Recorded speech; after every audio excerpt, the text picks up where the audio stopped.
Namaskar. Namaskar. Thank you so much for sparing the time. This is a PhD chamber from at the national level. We are here connected to thousands of people, and it is there on the YouTube channels also. And by all your experiences and expertise, we would like to aware our so many citizens for future the problems what they are facing right now, and get the benefits. Thank you. It's my pleasure. My pleasure.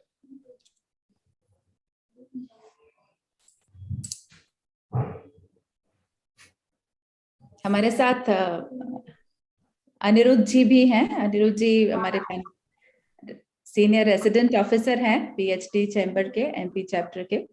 तो ये सभी experts और ये बहुत active हैं। अनिरुद्ध जी good afternoon. हाँ जी, ये panelist, हाँ जी, ये हमारे एक्सपर्ट्स के साथ हमारे साथ मुझे लग रहा है कि द्विवेदी सर भी जुड़ गए हैं। Yes ma'am. नमस्कार द्विवेदी सर। नमस्कार। नमस्कार। बहुत अच्छा, very good topic you have taken for the general benefit of everybody.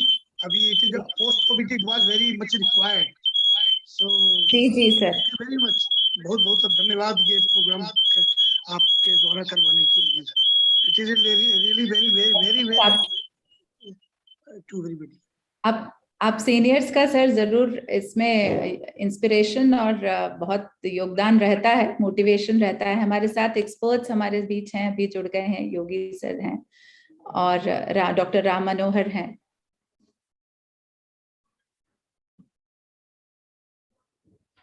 हमारे साथ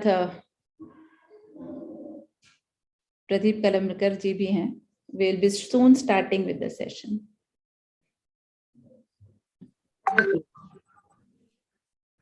From Delhi office, our Assistant Secretary General, Mr. Vivek Segar, is likely to join within a few seconds.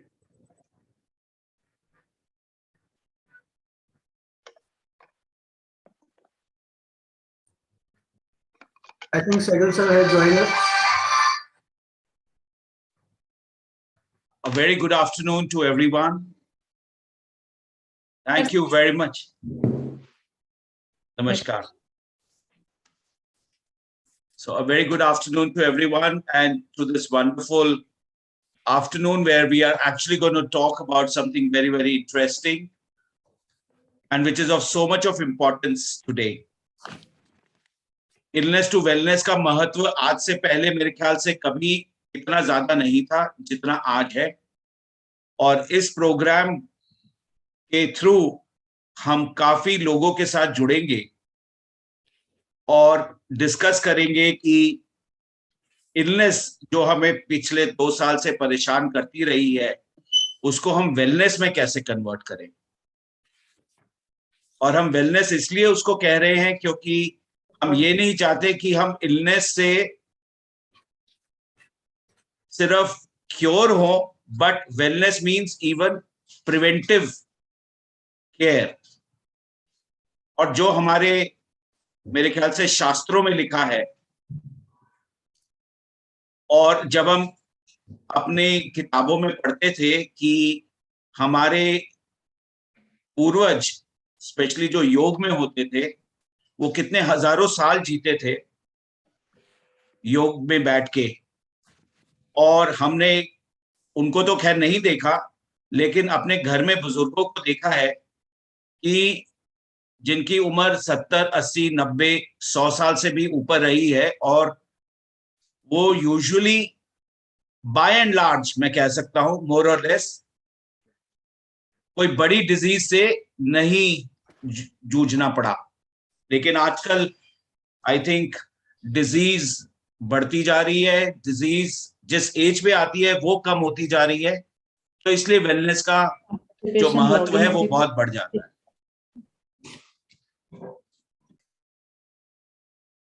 So while we are waiting for some more people to join in, मेरे को भी थोड़ी सी दिक्कत हुई इसलिए मैं 3-4 मिनट की तो देरी हुई, उसके लिए क्षमा चाहता हूँ।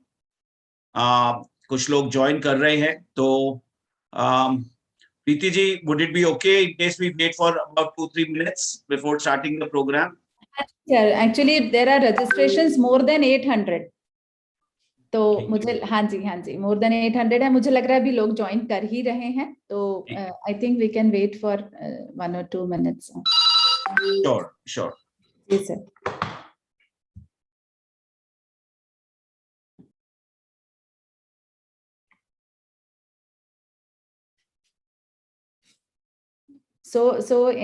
So inspiring people at PhD, sir. I mean, so many programs are being conducted from all the chapters, and that is really encouraging from all everywhere. Yes, we are almost doing 2 to 3 programs every day, somewhere or the other in the head office or in the state chapters. Ji.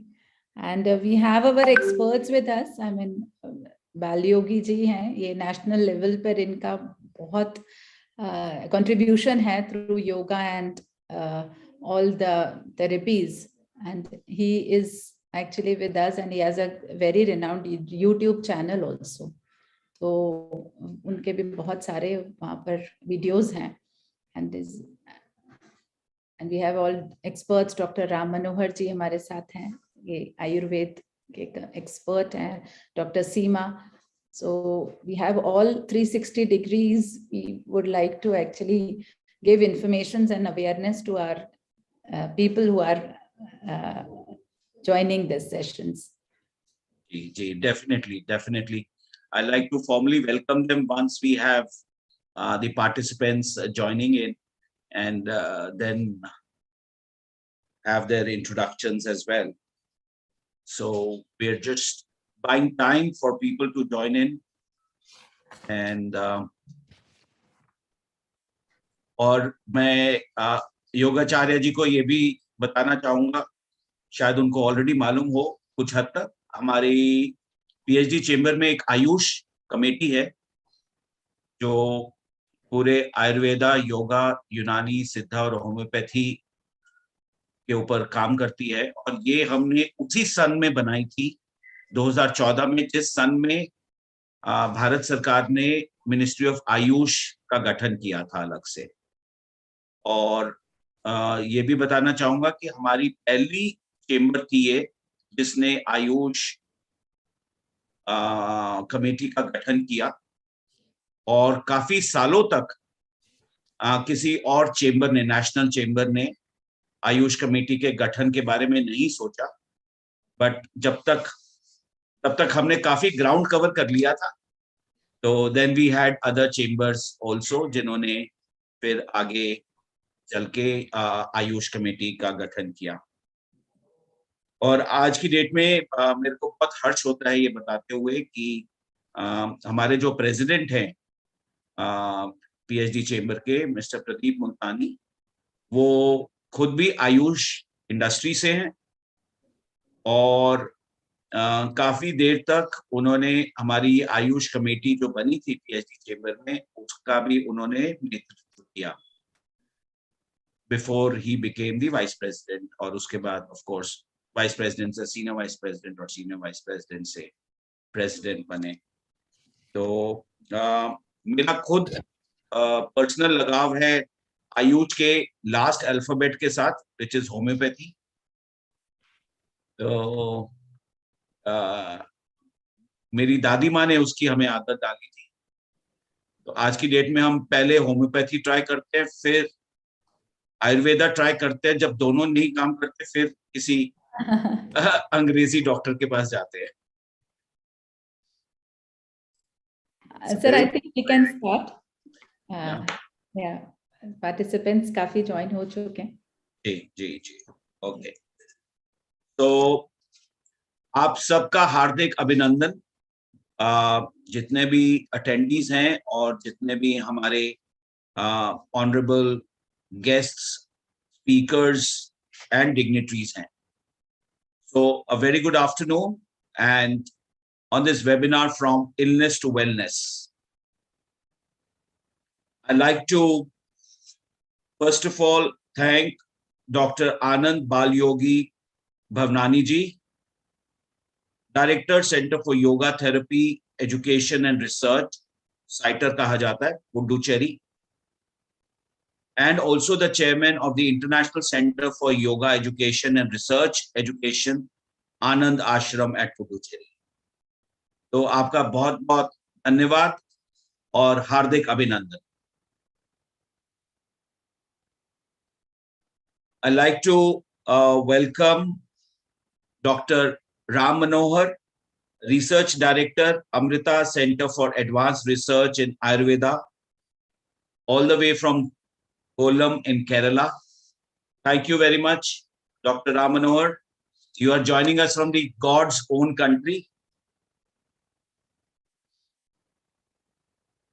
I'd like to thank Dr. Seema Piyu Mahant, Professor and Head of Department, General Medicine, Government Medical College, Hospital and Research Center at Datia from Madhya Pradesh. Thank you, Dr. Seema. It's nice to really have you with us this afternoon. I'd like to thank Madam Preeti Saluja, who's the co-chair of the Madhya Pradesh State Chapter of PhD Chamber of Commerce and Industry. Thank you, Madam Saluja, for being here this afternoon. Really appreciate it, and really appreciate your initiative along with your SAM Global University to actually bring this program to reality. And as I said, this program assumes great significance in light of what we have been seeing in the last 2.5 years. I'd like to also thank, I think I can see the window of Mr. Pradeep Karambulikarji. He's our, if I can call him, immediate former chair of the State Chapter of Madhya Pradesh. Thank you very much for joining in. It will be nice in case you can switch on your camera.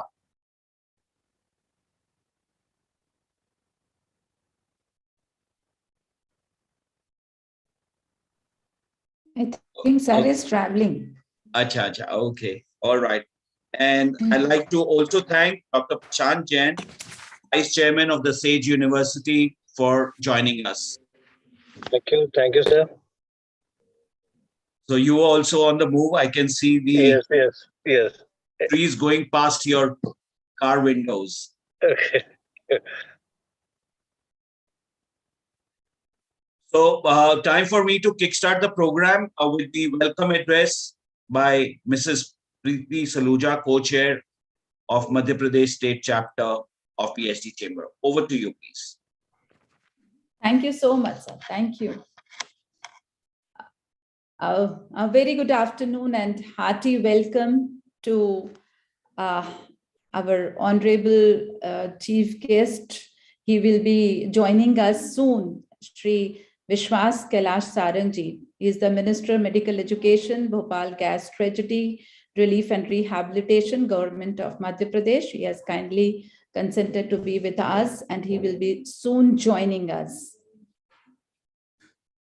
Our President, Mr. Pradeep Multani ji, he is a very, very inspiring leader of PhD CCI at the head office. He is the president at the national level, and he also will be soon joining us.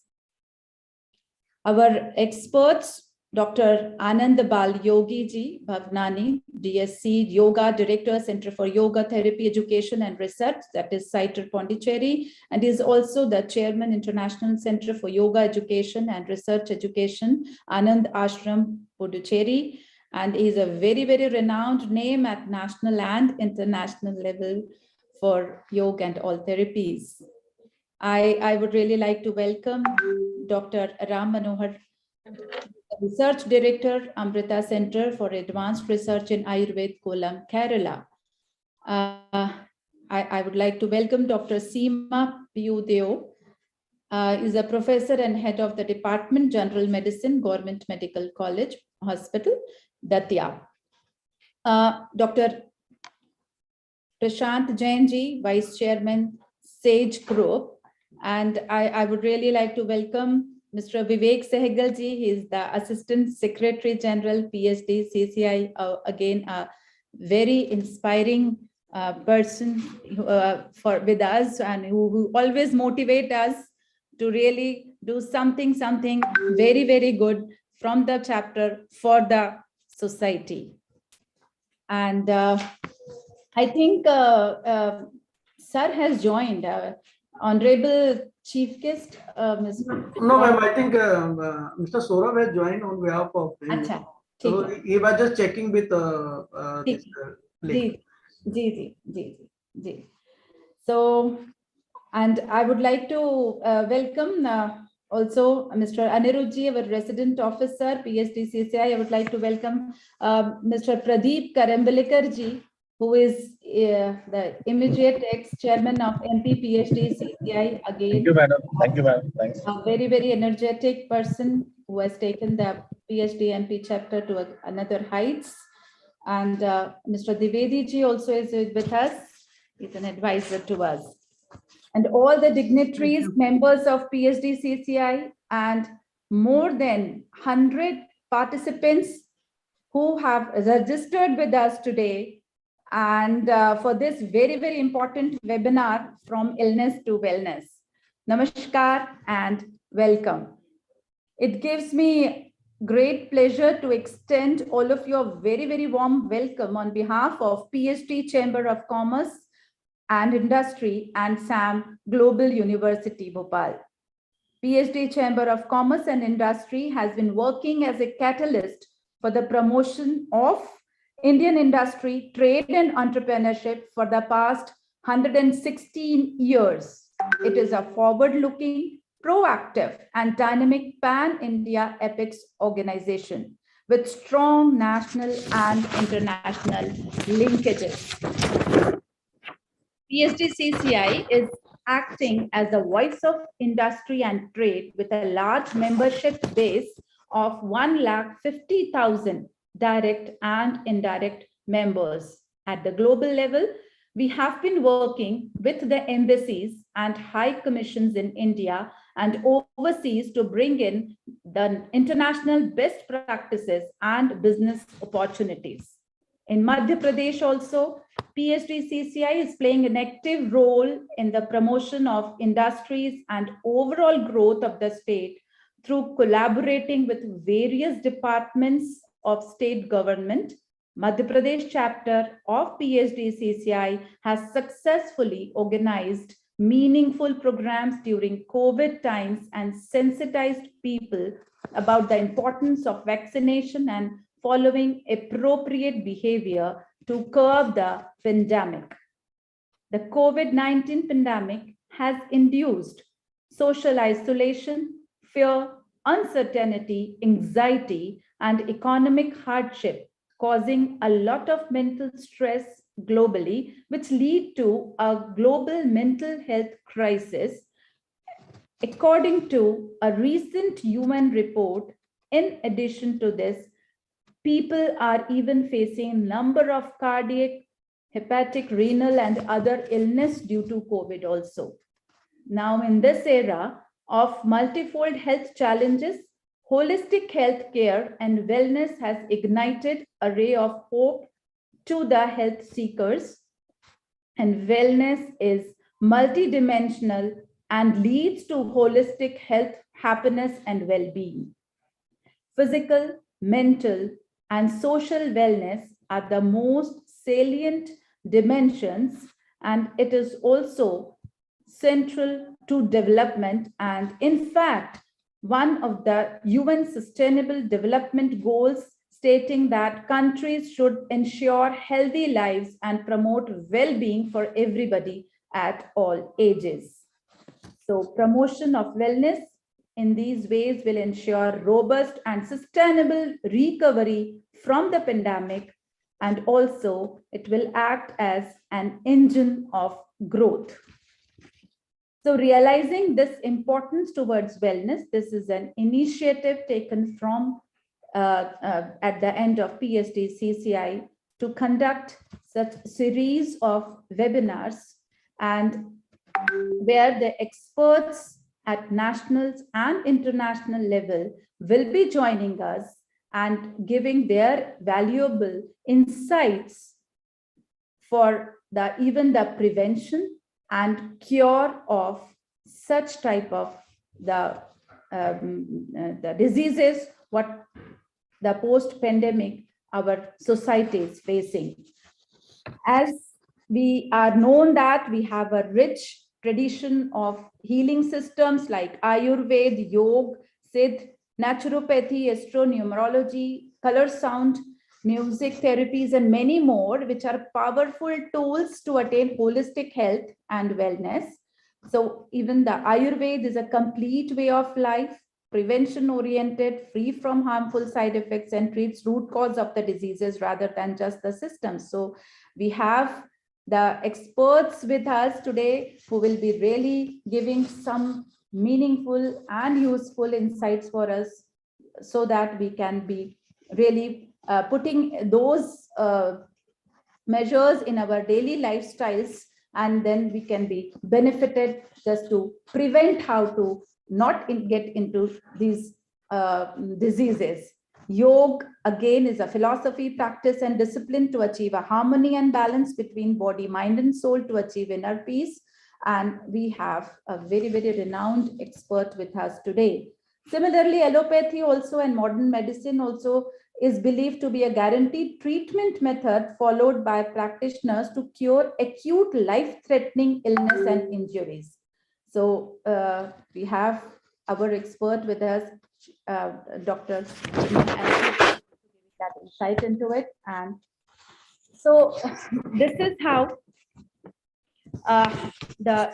it's a great initiative what we are trying to have to reach thousands of people through this platform, and as in a series of giving the social upliftments and benefits. So we think that this illness to wellness series is going to give great benefits to the society. And thank you so much again. Welcome and thank you for joining with us in this meaningful webinar. Thank you so much. Thank you so much, Mrs. Saluja. Indeed, a very heartfelt welcome, which I could actually hear. And of course, setting the tone for today's webinar, and also talking about, how all the systems, including the modern medicine, when we talk about it, is equally important when it comes to critical care and making sure that we cover the entire 360-degree gambit. Thank you very much. Please accept my apologies because I could not see the name of Dr. Akhilesh Kumar on his panelist link. So I have requested my colleague Anirudh to actually have his name corrected. So a warm welcome to Dr. Akhilesh Kumar, Dean of the SAM Global University. Very nice to see you, Dr. Akhilesh, virtually. Though we've been talking on phone, I didn't want to make any mistakes in the name. So Anirudh, please do get his name changed on the screen name. And may I now request you to kindly give an introduction for Dr. Anand Balyogi Bhavnani ji. Over to you. Thank you, sir. Thank you, Vivek, sir. Doctor Anand Balyogi Bhavnani sir आज इस आभासी व्यासपीठ पर हमारे साथ sir जुड़े हैं। आप अंतरराष्ट्रीय स्तर पर एक लब्ध प्रतिष्ठित योगाचार्य हैं। आपने एमबीबीएस की डिग्री हासिल करने के साथ अल्टरनेटिव मेडिसिन में एमडी तथा योग में डीएससी की उपाधि और इसके साथ ही तमाम डिप्लोमा और फेलोशिप अर्जित किया है। आप वर्तमान में centre for yoga therapy education and research में डायरेक्टर के पद पर तथा आनंद आश्रम पांडिचेरी के international centre for yoga education and research में चेयरमैन के पद पर सुशोभित हैं। आप योग की एक समृद्ध पारिवारिक पृष्ठभूमि से आते हैं। आपके पिता योग महर्षि डॉक्टर स्वामी गीतानंद गिरी गुरु महाराज तथा माता योगचारिणी कलाई मामाजी Srimati Meenakshi Devi Bhavanani. Sir has authored more than 19 DVDs and more than 26 books. Sir has published more than 300 papers, compilations, and abstracts. Sir literary works have more than 2,800 citations with an H index of 26 and an I index of 56. Interestingly, Sir is also classical Indian vocalist, music composer, and choreographer of Indian classical dance.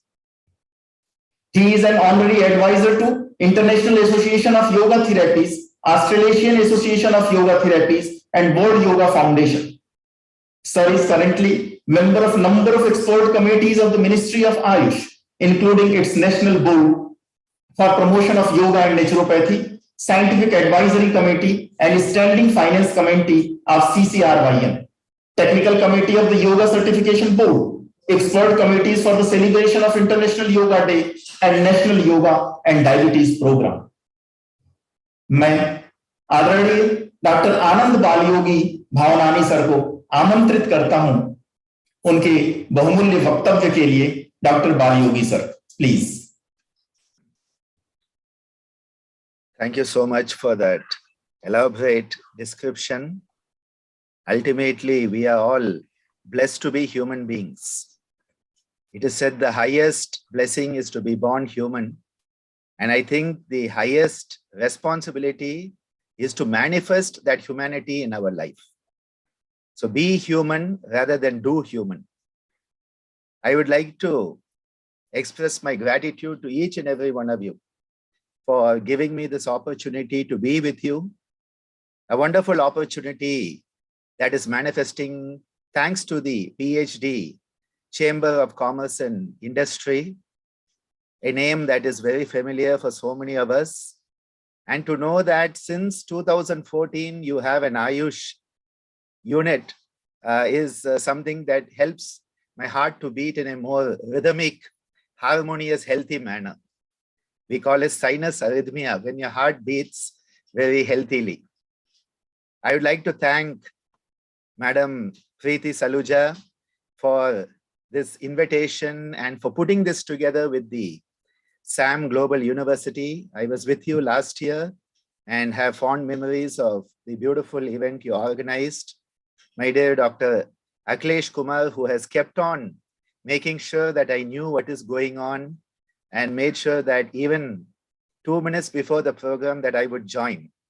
And that is the type of perseverance that is a sign of someone dedicated to the upliftment of the institution and to make sure it reaches the highest ranking possible. My dear Vivek ji, every word you speak is so inspiring. I was thinking the way you inspire people, the way you motivate people, such a beautiful opportunity to be here and meet all of you. My dear Dr. Dwivedi ji, Anirudh Dubey ji, Ram Manohar ji, Dr. Seema ji, and everyone who's part of this. My first and foremost statement is health and happiness are our birthright. Health and happiness are our birthright. We have the responsibility to work towards liberation. So many times we think that the goal of life is to find health and happiness. No, the goal of life is moksha.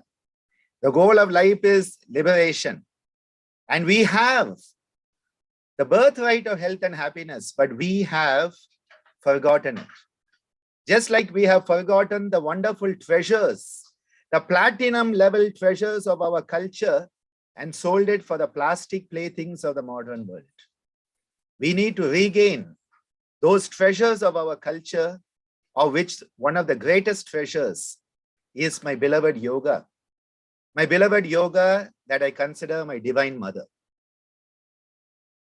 I begin invoking the great rishis of this culture who have bestowed these teachings upon us.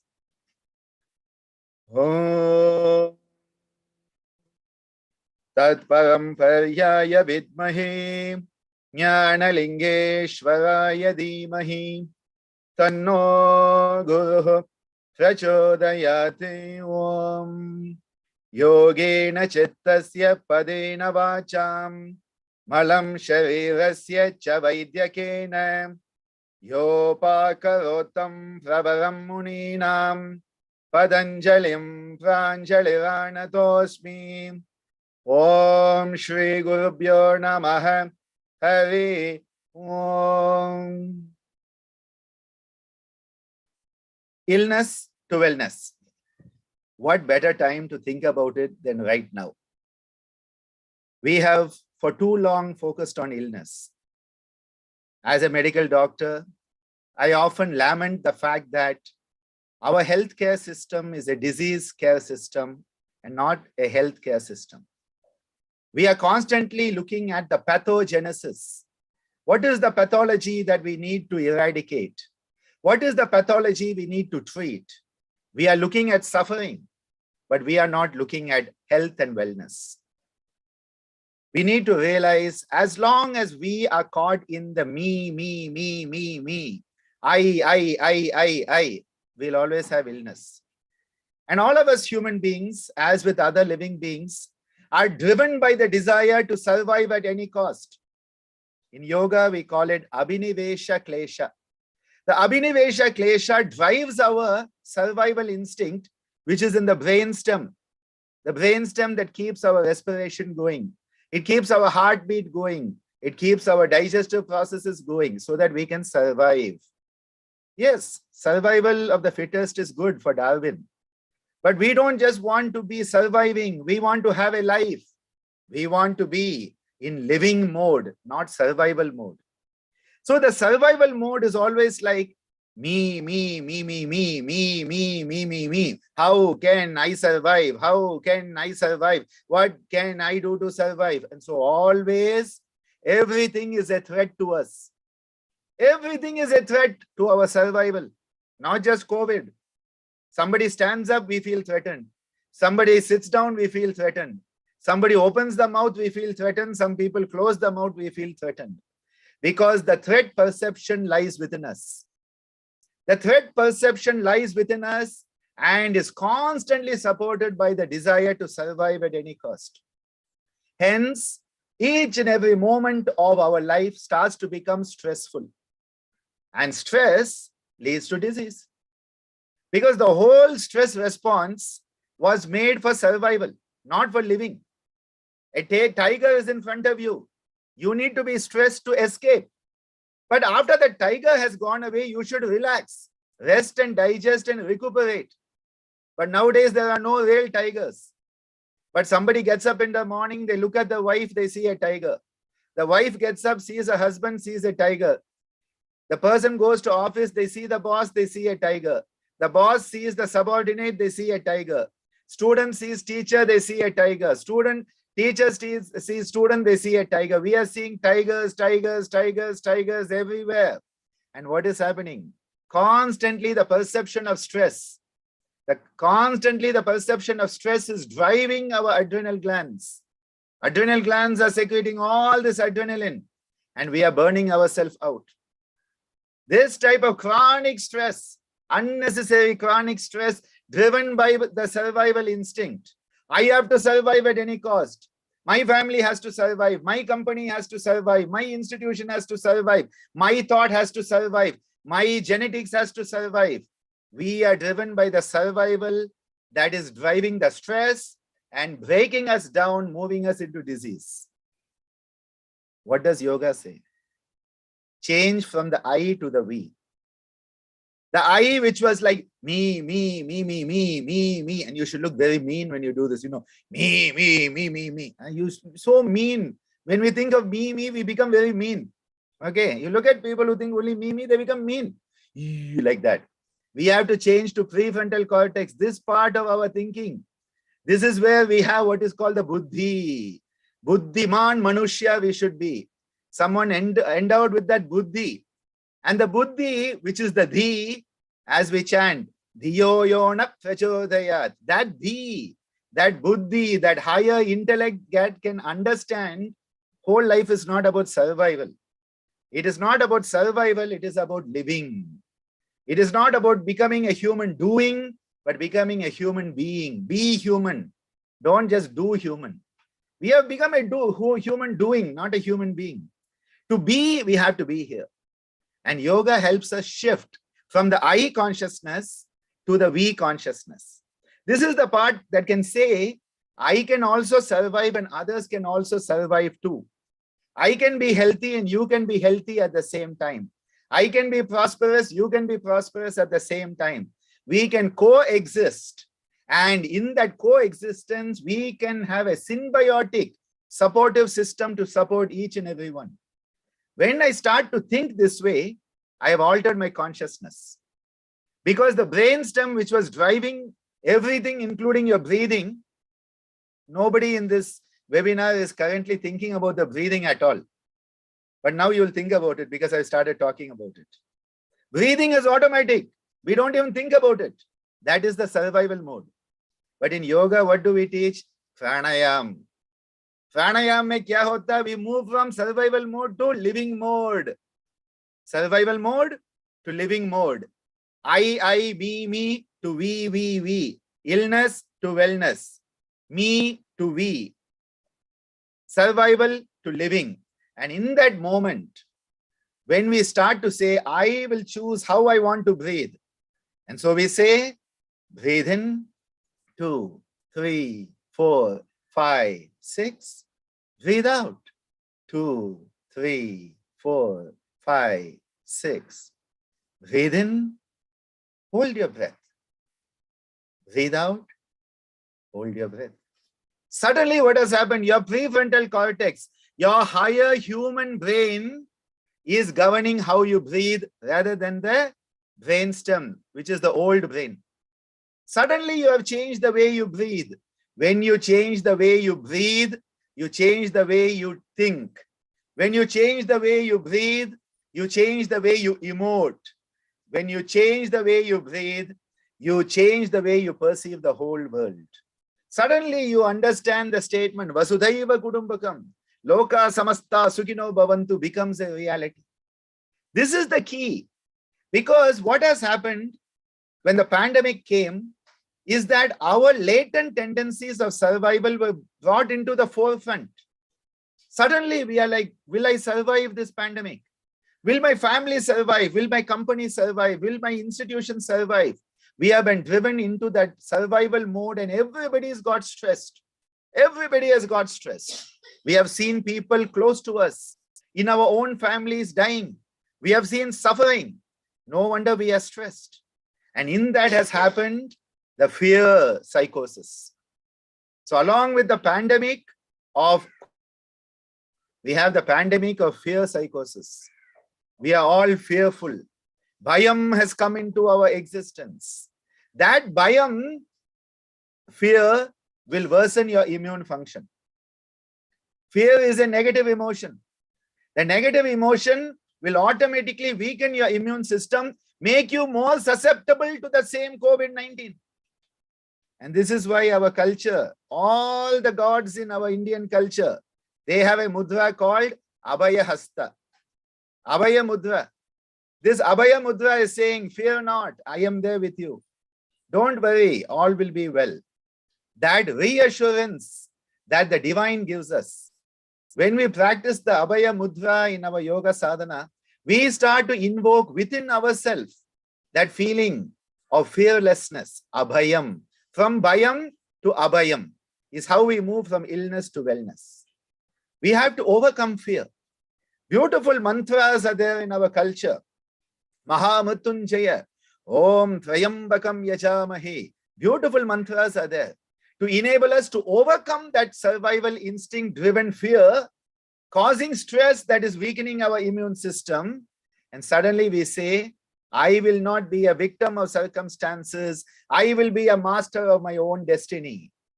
Where we take responsibility. What is responsibility? The ability to respond.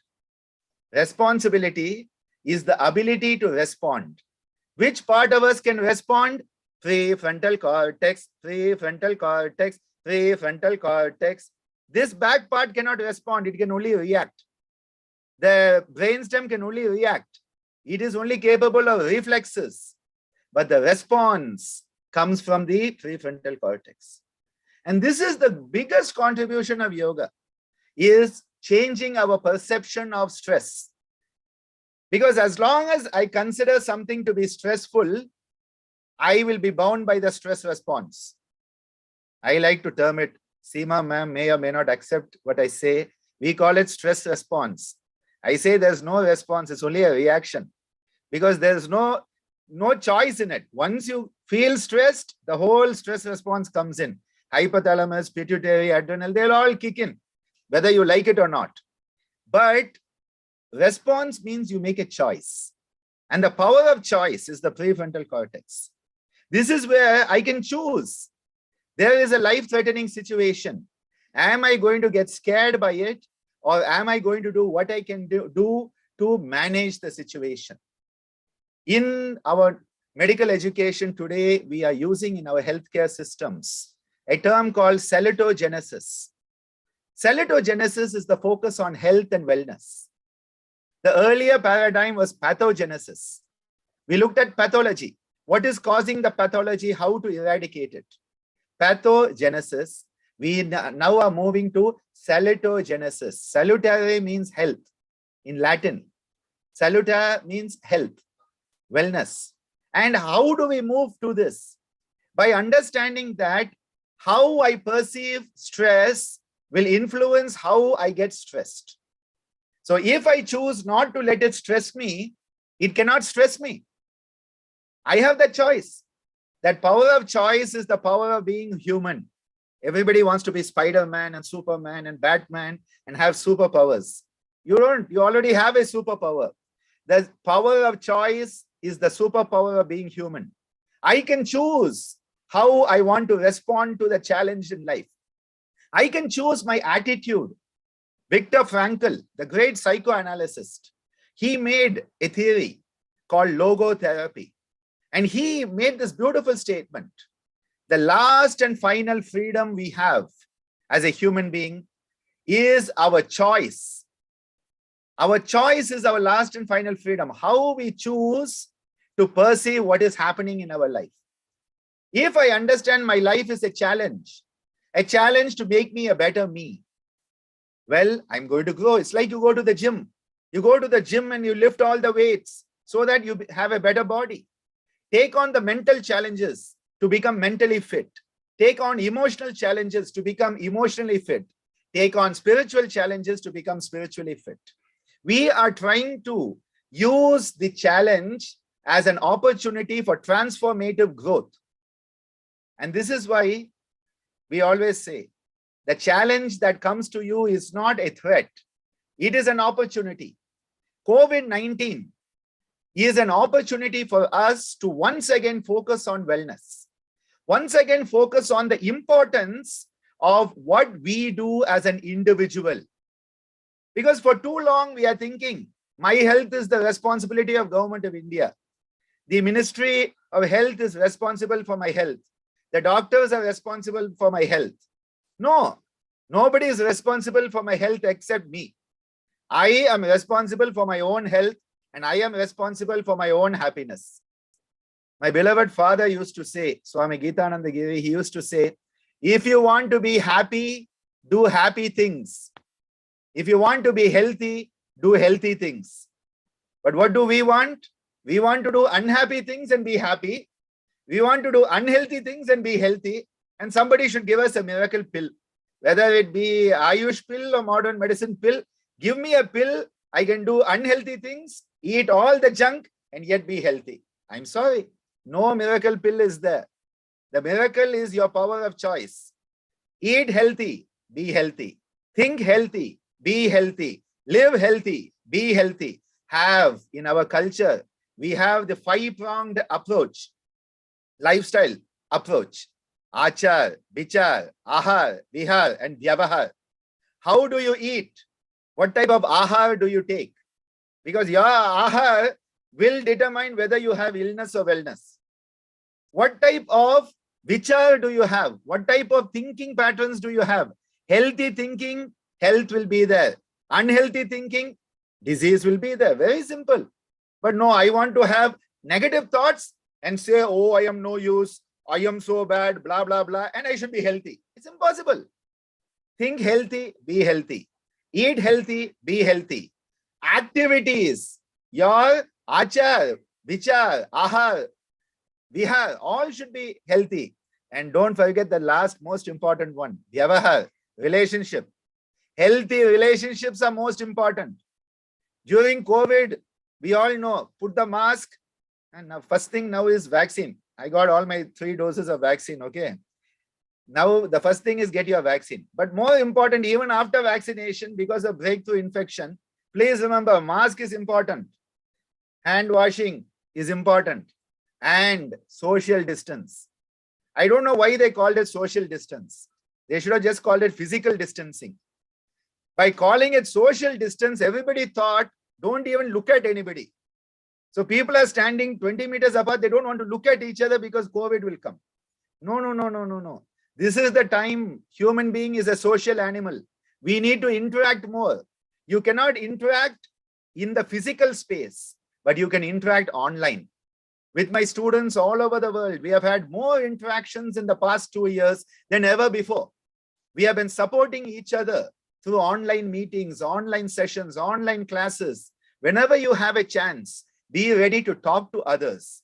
Be ready to support others. This is the time. If you have a phone call at 2 a.m. in the morning from a friend, don't hang up on them because they may commit suicide. This is the time that people are at the bottom of depression. And we have to be there to say, I am there for you. Remember Abaya Mudra? I am there for you. All will be fine. As they say in Three Idiots, all is well. Don't worry. Be happy. But it doesn't mean you say, oh, COVID doesn't exist. COVID exists. It is a public health threat. But if we use our prefrontal cortex, if we are intelligent and use our intelligence, our buddhiman, remember buddhiman manushya? That is what we should be. If there is a crowd, stay away. If you have thought that you have been contaminated, have a good wash. You know, these are the ideas we have to keep. So seletogenesis is what I wanted to share. Seletogenesis means you have a sense that I am in a state of coherence. This sense of coherence is the heart of seletogenesis. And it means you have a sense, my life is understandable. So the first point, my life is understandable. The second, my life is manageable. So first of all, I can understand my life. I can manage my life. And the third most important part, my life has purpose. My life is purposeful. We have to have that sense. We have to work towards that sense. That is what yoga is doing. Leave the fact whether it reduces your BP, reduces your blood sugar, all of that will happen. Those are the side benefits of yoga. Those are the health benefits of yoga are side benefits. The most important is it makes you feel at ease with yourself. You are comfortable in your skin. You are comfortable with whatever height you are, whatever weight you are, whatever plus or minuses you have, you are comfortable with yourself.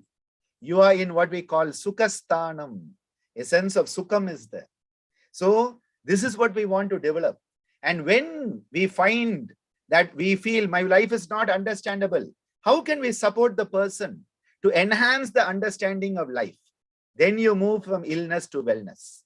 If they feel my life, I cannot manage my life, how can you empower them to make their life more manageable? So one, you have to reduce the challenge or you increase their ability. Very simple. Stress is an imbalance between challenge and ability. Same thing here. You feel you cannot manage your life. Either reduce the unmanageable concerns or enhance your capacity to manage it. Both are done by yoga because you reduce your need. If I reduce my need, automatically the balance will be there. But if my need is a greed, it's always going to be imbalanced. So we try to find ways through the yoga asana, the pranayama, the mudra, the bandha, to help the person understand the life, manage the life, and find purpose in your life. Every human being is born with a swadharma. That is what Lord Krishna tells us in the Bhagavad Gita. Each one has their own purpose for which you have been born. And no one's purpose is higher or lower than anybody else's. Find your purpose, live your purpose, and in that you fulfill yourself. This is the most important aspect, because if I don't find my purpose and fulfill it, I'm always going to feel my life has no purpose. My life is non-understandable and unmanageable. And then I go from coherence to incoherence. Coherence is wellness. Incoherence is disease, illness. Wellness, illness. Seletogenesis, pathogenesis. The same concept comes back, and we are constantly having an opportunity to make the choice. In this COVID times, soon as everything opens up, we are going to have to take choices. Are we going to be there in person? Are we going to be there online? How many people are we going to meet? How are we going to interact? Are we going to make the same mistakes we made pre-COVID, or are we going to learn from our mistakes? Because we human beings are part of the ecology of the world. We are part of the whole environment. We are not the boss of the world. We are one component of the whole planet. When we take on an ecological attitude towards life, when we take on the responsibility, the jamindari, to be the best human beings we can be, I believe the human being version 2.022 or whatever we want to call it, this version of humanity should be a better humanity, one that can help each other, share together, face the challenge together, and overcome the challenges. And so that one day, honge kamyab ek din will become a reality in our life. I would like to thank you all for this golden opportunity to be with all of you and share some of my thoughts and be here to listen to the other experts in this wonderful event. Wishing you all success for this event and all the events to come. Dhanyavada. बहुत धन्यवाद Yogacharya ji. I think you have said some wonderful things, and I have been able to note 9 of them, and I think there will be more which I may have missed because my writing speed is not as good and we tend to do multitasking at times. But एक चीज जो आपने कही है इतनी महत्वपूर्ण है और इतनी लाइफ को और मन को छू जाने वाली है कि सब पे अमल करना बहुत जरूरी है। आपने जब कहा हेल्थ एंड हैप्पीनेस हमारा हक है, लेकिन मोक्ष हमारा ध्येय है। That's our objective, that's our goal. और इससे बड़ी बात मेरे ख्याल से कोई नहीं है, जो हम लोग सब आके प्रॉबेबली भूल जाते हैं जब हम इधर जन्म लेते हैं। तो हम ये लोग भूल जाते हैं कि हम आए किस लिए थे यहाँ पे। वो आपने जो ध्येय हमें याद दिलाया वो बहुत महत्वपूर्ण है। और बाकी जो आपने कही कि योग इज माय डिवाइन मदर, बहुत दिल को छू जाने वाली। और आई से वी में जाना, इनफैक्ट इंसिडेंटली प्रीति जी ने प्रोग्राम का नाम ही आई से डब्ल्यू रखा है, इलनेस टू वेलनेस। तो वेलनेस के पहले 2 अक्षर वी बनाते हैं और इलनेस का पहला वर्ड आई है। सो ये मेरे को मालूम नहीं कोइंसिडेंटल है या it was the divine power working towards it. Madam Preeti, you would like to say something? Sir, actually, this was very thoughtful words we've tried to put it. Always we use it everywhere in the teamwork also, and that it has to be from I to we to get the success. And that is what we would like to have it, from illness to wellness. And that is the whole mantra of success, whether it is a team or whether it is our health. So that was a quite thoughtful words, and we tried to put it. Right. So I think thoughtfulness is again, I think, a part of divine power. So that's the way it has happened. And I think now we are expecting the Honorable Minister to come in, and our President is also going to join in.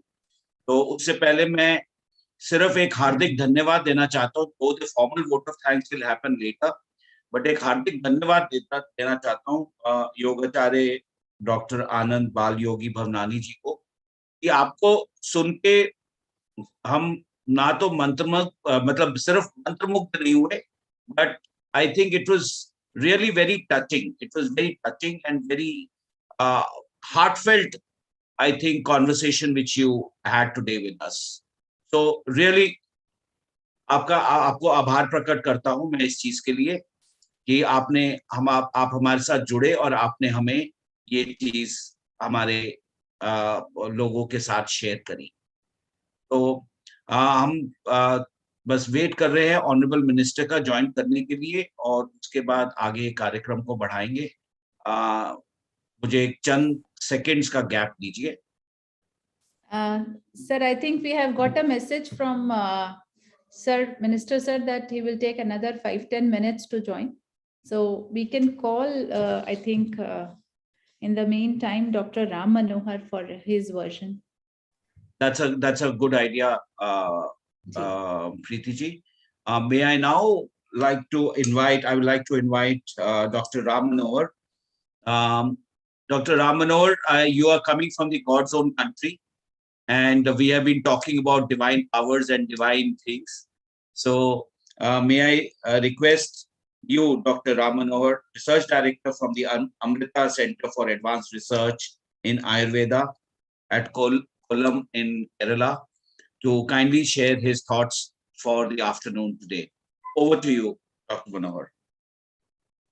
Namaste. Sri Gurubhyo Namaha. Most respected Mrs. Preeti Saluja ji, Mr. Vivek Segal, Mr. Pradeep Multani, Dr. Ananda Balayogi Bhavnani, Dr. Seema Mahant, and of course the Honorable Minister Vishwas Kailaj Sarang, who will be joining us, as I understand, in a few moments, and all the other eminent personalities. I'll stop here in order to save time, not mentioning everybody by name. I'm really very honored, and it's a great pleasure. And of course, Dr. Akhilesh Kumar, who kindly invited me to this program. I'm very honored to be present here today on this platform to share my views from the perspective of Ayurveda on this most relevant and important theme, illness to wellness, especially in the wake of the COVID pandemic. Now, I understand today we have a representation of modern medicine, Ayurveda, and yoga. And I would just like to start with some thoughts on this theme itself by adding another phrase, from wellness to stillness to this whole title. So the whole journey is from illness to wellness, and then from wellness to stillness. And if you also bring that phrase wellness to stillness, then we can have a more complete representation of modern medicine, Ayurveda, and yoga. Because modern medicine is focused on illness. I'm not saying it creates illness, which also, unfortunately, it happens with all medical systems. Medical systems also sometimes create illness, and that is why the father of modern medicine, Hippocrates, warned us by saying, even if you cannot help, do not harm. So, of course, modern medicine is focused on the immediate, relief from illness, whereas Ayurveda go beyond and also gives greater emphasis on how we can achieve wellness. And it is a common understanding within the Indian tradition that, Ayurveda prepares you for yoga. And you need that platform of wellness from which you can, take the path of yoga. Charaka Samhita tells, how does human suffering come to an end? It asks this question. And the reply is that through yoga and moksha. And yoga is moksha pravartaka, and Ayurveda is preparing you for yoga.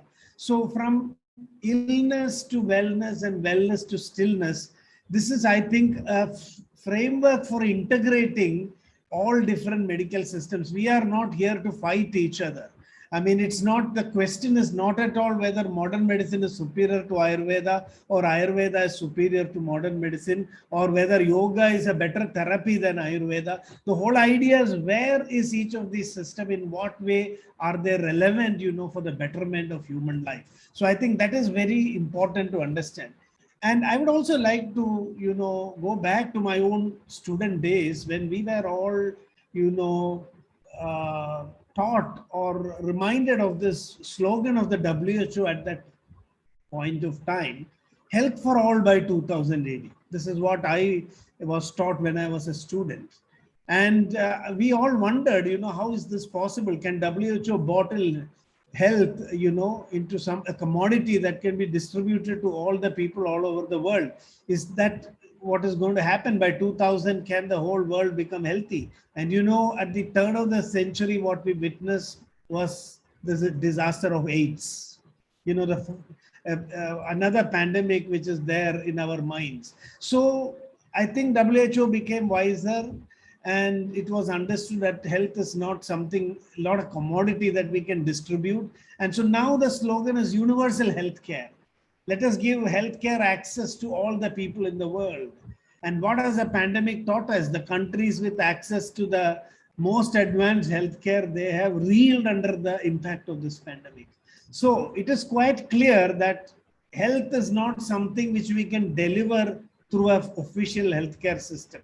Even if we have the best healthcare services, even if we have, hospitals just like shops just around the corner, people can still become sick. And this is where the message of ancient knowledge systems like Ayurveda and yoga, become relevant, because Ayurveda right from the beginning believed that health intelligence for all should be the motto, for creating a healthy society. Because here the attention shifts from healthcare providers to the individual itself. It is the individual that needs to be empowered to create his or her own health. And unless health intelligence becomes our focus, and I very much hope and aspire that the slogan for WHO in the future will be health intelligence for all. And that is where systems of, focusing on wellness like Ayurveda and yoga need to be integrated with modern medicine. And there is another important point I would like to bring here. In the Patanjali Yoga Sutras, there is the succinct statement, the sutra, Heyam Dukkham Anagadam. I mean, this is the most advanced way of dealing with illness. Prevent the sorrow that has not yet happened. Prevent the sorrow before it happens. I mean, this is the technology that we need. Not most advanced hospitals where, every individual have to undergo an organ transplant or to be put into a ventilator. I remember once one of my teachers saying, most of these interventional therapies that are available today, is like a fire engine. If you ask if a fire engine is needed or not, we cannot say no. We should have it, definitely. Fire extinguishers should be kept everywhere, but I'm sure we would all agree that we don't want to create a situation where we are using this very often. So this is the vision of yoga also. Heyam Dukkham Anagadam. Prevent the sorrow before it happens. And for that we need, as Acharya, Yogacharya, Anand Balayogi ji mentioned, this concept of Seletogenesis, the creation of health, which is the focus of Ayurveda. How can each individual, identify what is the goal of health and how they can make it their responsibility. In Ayurveda, we say that, today we talk about person-centered medicine, individualized medicine. There is pharmacogenomics emerging in modern medicine. But Ayurveda tells us this is also very selfish. You need to go beyond even person-centered medicine. Ayurveda is primarily nature-centered medicine. Ayurveda says that the human being is an epitome of the universe. If the nature is not healthy, we cannot be healthy. So Ayurveda is primarily nature-centered medicine. And this is one major lesson that the pandemic, I think, is here to teach us. If we cannot keep nature healthy, we can never be healthy. And pandemics like COVID I don't think it is a new phenomenon. I mean, Ayurvedic textbooks like Charaka Samhita is talking about diseases which they call as Janapadodvamsa. Janapada means a whole community of humans. Udvamsa means to destroy. So this keeps happening, and Charaka Samhita says, Tayor Moolam Adharma. When humanity indulges in collective adharma, that is when pandemics like COVID manifest. I was very fascinated, surprised to see in Sushruta Samhita, there is mention of pandemics, epidemics like, COVID-like epidemics, where Sushruta clearly says that the causative factor, nasa randhrena, it enters in through the nose of the individual and produces symptoms like pratishaya, jwara, kasa, even gandhatnyatvam. This is very interesting. Gandhatnyatvam is described in Sushruta Samhita as a symptom of, a pandemic causing respiratory distress. That is loss of smell, which we see. I'm not saying that COVID was present in those days. We know that these are all very similar viruses. Coronaviruses are continuously mutating. So what we say is we have a history of doing adharma. And so we have a history of doing, creating pandemics also. So that is the message. I mean, we have to learn from our own past. And in systems, this is another very, very important aspect. What Ayurveda says is that in the long run, what we need is, a host-centric approach, strengthening the host. This is what Ayurveda is all about. The Charaka Samhita says that you can anticipate the outbreak of a pandemic. And Charaka Samhita says that you should do cleansing procedures and practice rasayana so that you can face the onslaught of a new pandemic or a new epidemic. This is quite interesting because the best bet when we do not have an intervention, like what we faced during the COVID-19 situation, where we have to study a new disease, discover a new medicine, the only weapon that we have in our hands is our own immune system. And if we are taking care of our immune system, then that is the first line of defense. I'm not saying that we don't need, I'm not saying that we don't need, vaccination. We don't need antivirals, but we cannot afford to wait. And that is where systems of Ayurveda can prepare us in the time of a pandemic. It can give us that breathing space where modern medicine can develop these tools. And ultimately, we need all these, when we have all these things together, that is what the pandemic has taught us. Masks, social distancing, vaccine, none of it is by itself enough to control this pandemic. Even vaccinations have limitations. It's not 100% effective. I mean, with vaccination, we are told that we should still follow social distancing. We should still follow, use masks, and we should still sometimes use. So this is really the principle of Ayurveda. There is no one, quick shot relief for pandemics like this. It demands that we use all our resources. And that is where a collaborative, cooperative effect of all systems of medicine is essential. And especially yoga, Ayurveda, I think much more than the physical effects of the pandemic, we have been suffering from the mental effects that it has produced. I remember we had 2 episodes of COVID-19 in a family. We were able to manage it with just Ayurveda and, practicing meditation. But we found that more than the physical effects of COVID, we were affected by the anxiety and stress, which sometimes even lingers after you come out of this whole process. And this is where I think psychosomatic health, Anandpal Yogiji was really mentioning about how to deal with stress, how to enhance your capacity. And this is exactly what Ayurveda is talking about. Because Ayurveda says that the root of all diseases is in our mind. Even your immune system will be affected if your mind is disturbed. Today we are talking about the PNEI axis, the psycho-neuro-endocrino-immunological axis. This is exactly the model of the human body. Manas, Vata, Pitta, and Kapha. Manas representing the psycho element. Neurological is corresponding to Vata, endocrinological to Pitta, and immunological to Kapha. So psychoneuroendocrino-immunology, which talks about the crosstalk between the mind and the regulatory systems of the body. What is Vata, Pitta, and Kapha after all? It only shows that the body has an ability to regulate itself, to bring back that balance. And if we are able to support it, we have our first line of defense. And this is something which we have ignored. Now I want to say modern medicine is fascinating. It has developed in leaps and bounds, and we have so many technologies today, but we have been overusing it. That is my only worry here. I'm not at all against modern medicine. In fact, we are using it. It's great advancement in science. But what people are beginning to understand is that we are overusing it, where it shouldn't be used. In countries like the United States, it is said that the third leading cause of death is medical profession, the medical error itself. First is heart disease, second is cancer, third is a doctor. It's not because modern medicine is harmful, it's because it's overused.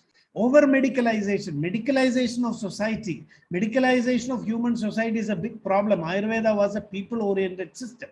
So what we need is to create a balance, bring back the balance, create more people-oriented systems of healthcare, and this is where we need the integration of Ayurveda and such systems. And in Ayurveda, it is not about immune boosting it is balancing the immune system. Immune boosting is a very wrong word that has been used today. It's not that your immune system is going to become overpowerful. That is a concept in Western medicine. If you balance the doshas, immune system will be optimal. If you overdrive an immune system, it might harm you, because an immune overdrive is also a problem in COVID-19. So I know I don't have much time, so I will not, take more time. I also wanted to point out that it is this balance, this putting things in place. We need everything. Like the entire humanity is, if you consider the whole globe as one flower, every petal is important. Every culture is important. It is only if you overemphasize one aspect or one way or one culture, then, we create an imbalance. I think that is the point where, we are reached today. In Ayurveda, we have this saying of the 6 seasons. There are 6 seasons. Why is there extreme summer? Why is there extreme winter? It is to create spring, where there is a balance of all these extremes. So the purpose of all cultures is that we take the best from each culture and create the spring in human life. And that I think is the great promise of modern globalization, where it's for the first time perhaps possible to bring the entire human experience into one crucible and create this wonderful expression of balance. There were studies which showed that when medical doctors went on strike, actually death rates came down. The study was conducted in Europe, in Canada, in many such countries. So I think this is not only true for modern medicine. Here I am looking at all Ayurveda, any medical system as a profession. If you over professionalize healthcare and medicine, then this is the problem. Doctors, become responsible for not only the health but also the death of people. So I think this I will continue. It's a great honor and pleasure to be present on this platform. Namaste. And, I wish everybody, Loka Samasta Sukhino Bhavandu, Sarve Bhavandu Sukhina, Sarve Santu Niramaya. speaker ko bula lenge. Bhadrani Pasyandu Ma Kaschid Dukkha Bhav Bhave. Thank you very much.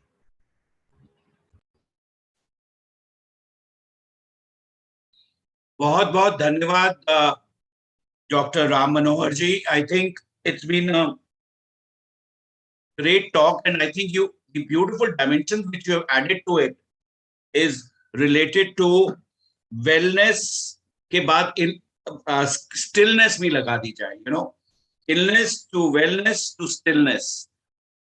I think that is what I think you brought out very clearly. Before I go ahead, I must applaud and thank our National President, Shri Pradeep Multani ji, for joining us. Sir, it's a real privilege, and thanks to you for joining us this evening. I know you've been hopping from one program to another, but the sheer fact that you have been able to come here is a great motivation for all of us here. Thank you very much, sir, for joining us. Thank you very much, Vivek. Thank you. And good afternoon to everyone. May I request Preeti ji to say two words of welcome to our Honorable President as the co-chair of the Madhya Pradesh State Chapter. Sir, it's a hearty welcome to our President, sir, Mr. Pradeep Multani, sir. I have always been saying, sir, that we are blessed to have so inspiring and motivational leadership at the head office and as a president. And this is highly motivating for us, that I know that it was a very, very hectic schedule for you. You had been there in the very, very important program, but still you could take your time and to come and join this program. That is again a very, very motivation for us. And in your leadership, sir, PhD is really doing wonders, and in all the states, and so actively contributing towards the to upliftment of the economy. As you always say, that $5 trillion economy we have to achieve, and you had been really doing so hard to motivate everyone.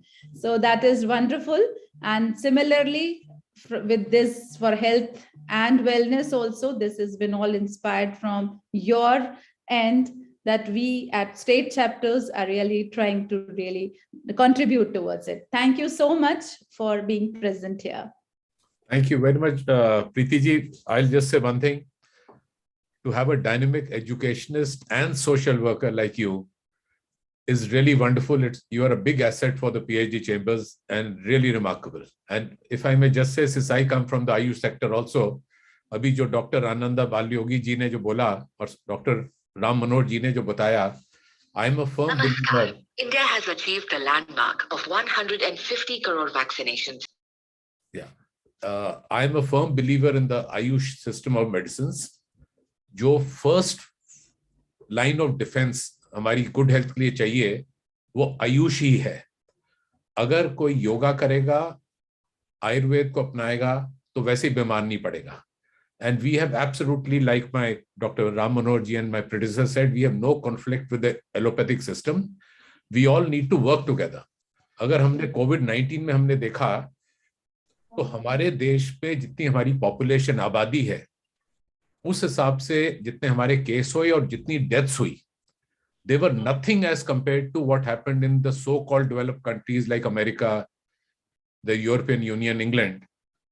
They had एक हमारी aspiration होती है कि हमारे को अपना India का health care system लेके जाना है अमेरिकन स्टैंडर्ड्स पे, इन स्टैंडर्ड्स पे. लेकिन वहां पर पैसा भी इतना खर्च होता और वहां पहुंचने में 25 साल लगेंगे. अगर हमको अपने देशवासियों को हेल्थ केयर प्रोवाइड करना है अगले 5 साल में, तो आयुष सिस्टम का प्राइमरी रोल है.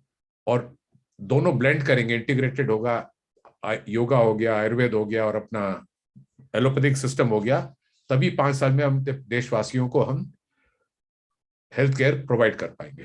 सो it's a wonderful topic you have taken today, very very near and dear to me also. Really wonderful and I salute you for that. Back to you, Vivek. Thank you, President. Thank you so much. And that's exactly what I was sharing at the start of the program itself, that two very, very important things which actually Chamber has made a hallmark at. One is that we were the first chamber to actually constitute a Ayush committee way back in 2014, as soon as the ministry was formed.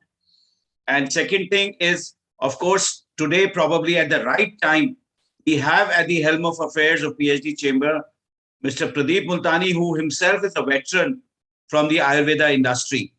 So these were the two facts which I shared at the start of the program, which coincide with the fact that we are having a program of from illness to wellness today at this point of time at the behest of the MP state chapter. Sir, Sir Vivek sir, Honorable Minister has joined us. He's Okay, all right. So great to know this, Madam Preeti, and let us all applaud and thank the Honorable Minister, Shri Vishwas Kailash Sarangji, Honorable Minister for Medical Education, Bhopal Gas Tragedy Relief and Rehabilitation for Government of Madhya Pradesh, for joining us. video please on kara.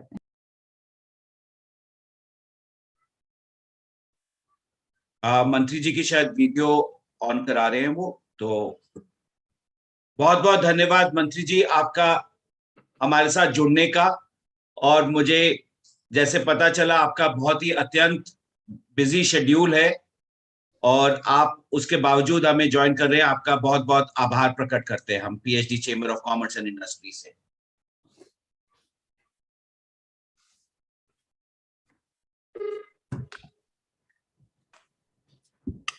हाँ mute, हाँ ठीक है ठीक है।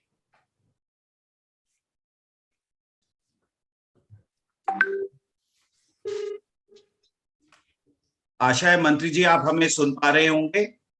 मैं सिर्फ just check करना चाह रहा हूं कि कनेक्शन ठीक बैठ गया है, आवाज और पिक्चर दोनों का।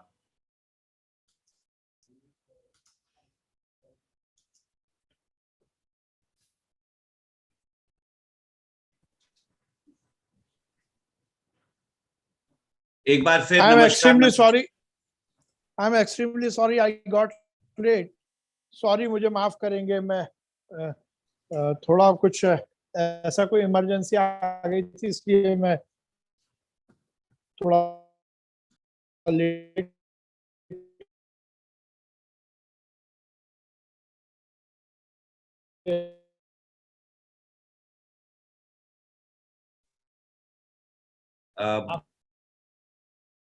करेंगे। एंड थैंक यू, मुझे हमारी और यूट्यूब प्रोग्राम में मुझे भी आपसे मिलने का मौका दिया है जी।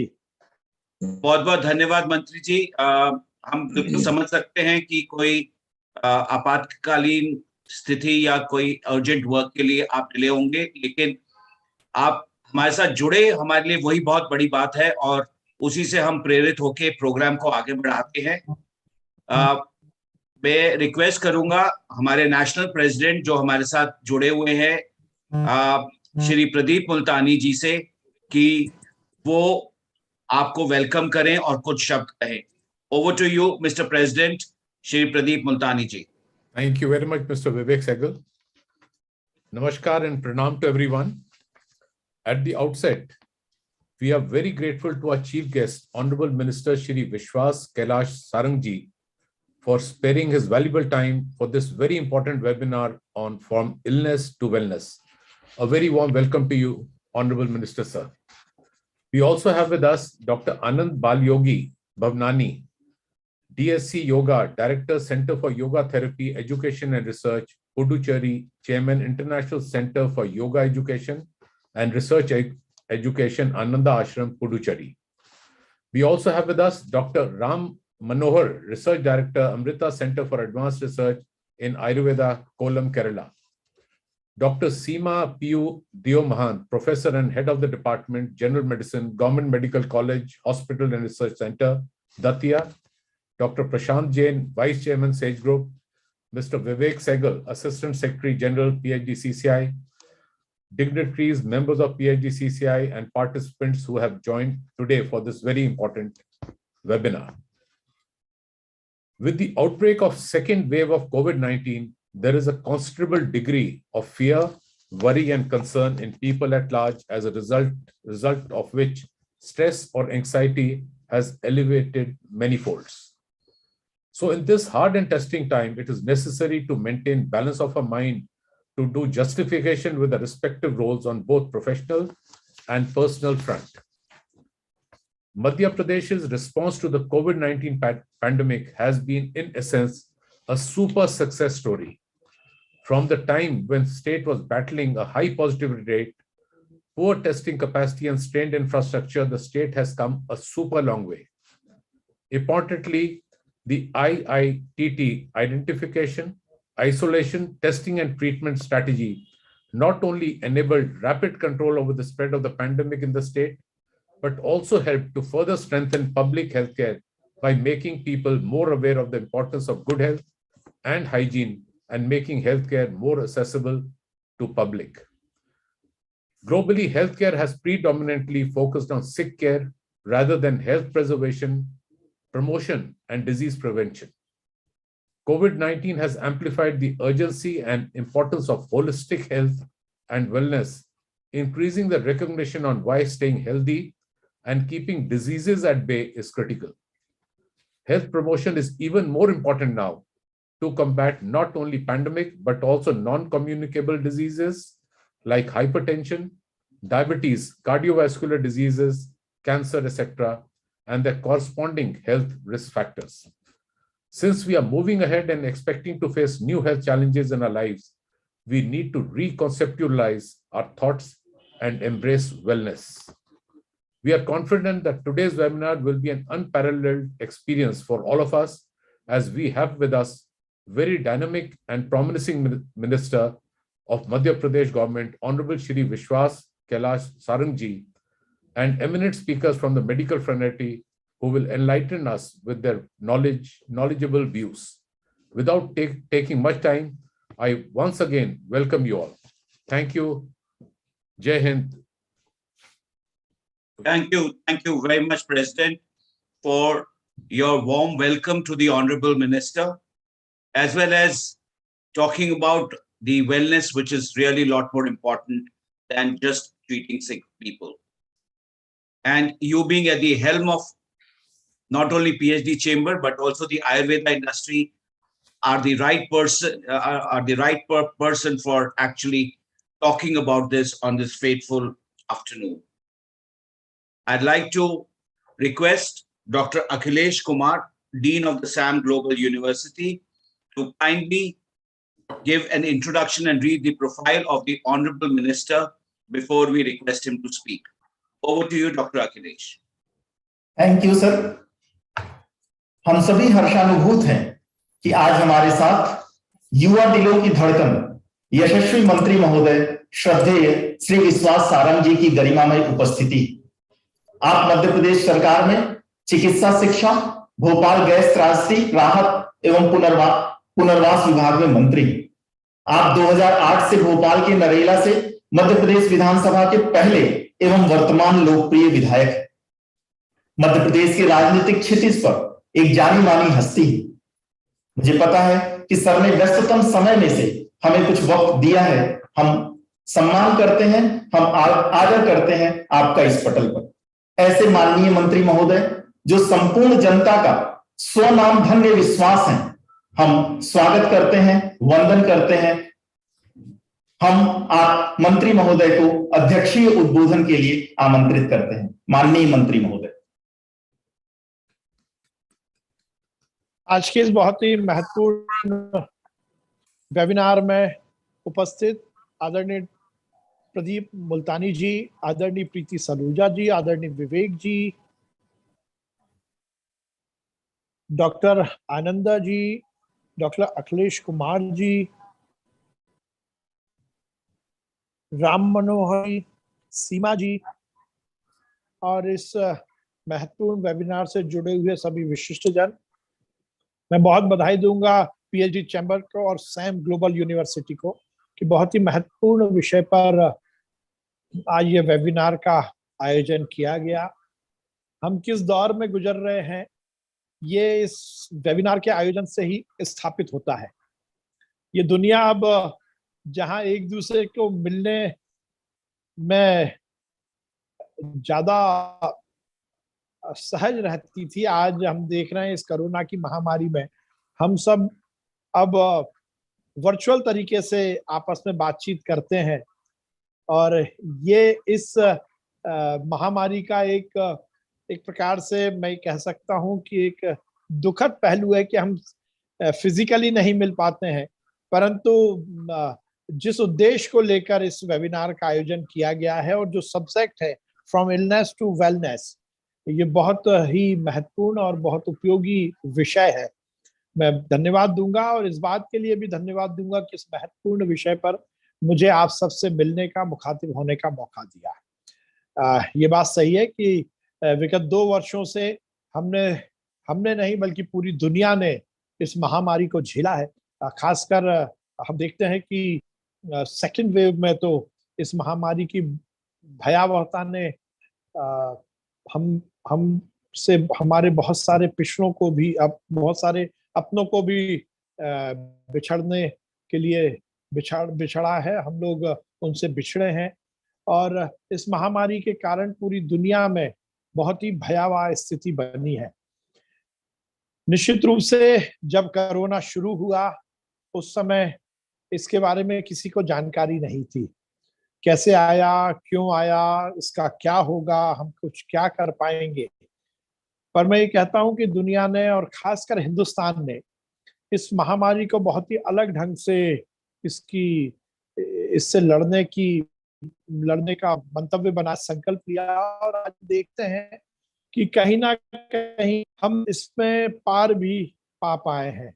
और क्योंकि संयोग से मध्य प्रदेश में ये विषय माननीय मुख्यमंत्री जी ने मुझे दिया हुआ है, और चाहे पहला वेव हो, सेकेंड वेव हो, या आप सो कॉल्ड थर्ड वेव हो, हम देखते हैं कि इस महामारी से जहां एक और समाज ने तत्परता के साथ इसकी लड़ाई लड़ी है सरकार के साथ मिलकर, ये समाज का एक सुखद और बहुत सकारात्मक पहलू भी हमें देखने को मिला है।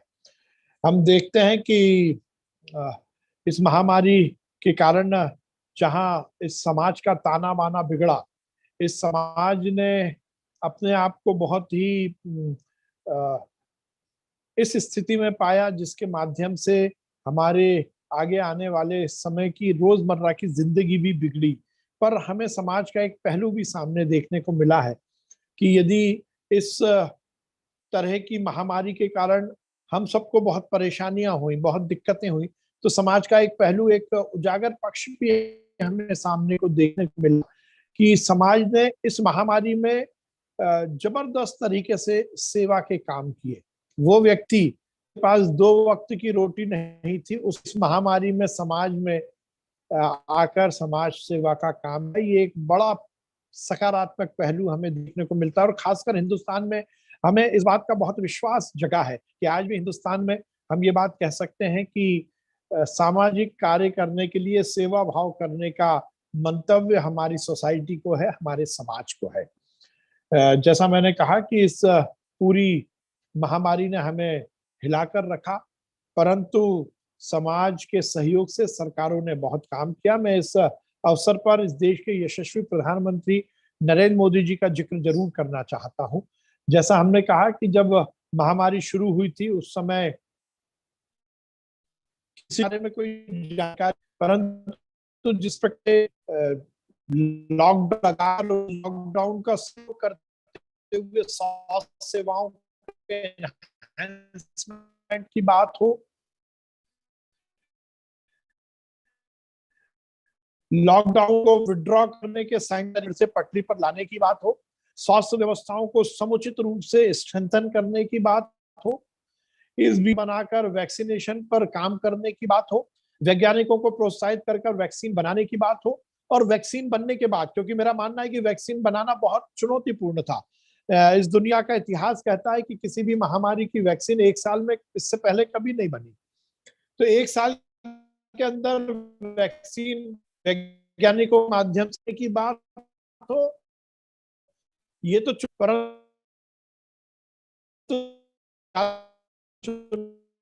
चुनौतीपूर्ण था।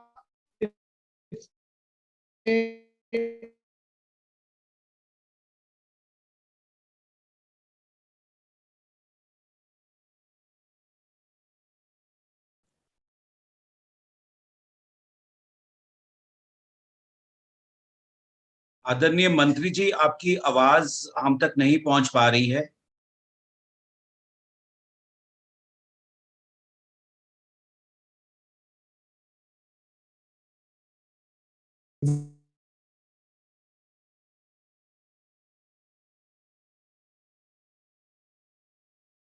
मुझे लगता है कि there was some problem in the connection and we couldn't hear what he was talking about for the last about 25-30 seconds, and he's now got disconnected. So I think that he's just trying to re-log in, and we'll request all of us to be a little patient on this. There I can see his window.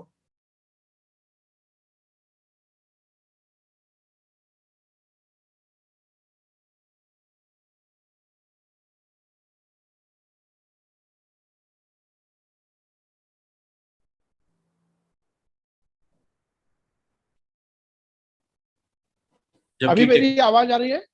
बीच में जी sir, मैं अब आपकी disconnect आवाज हो गया था। जी जी जी, अब बिल्कुल आ रही है जी आवाज आपकी। आपकी तस्वीर नहीं आ रही लेकिन आवाज क्लियर है।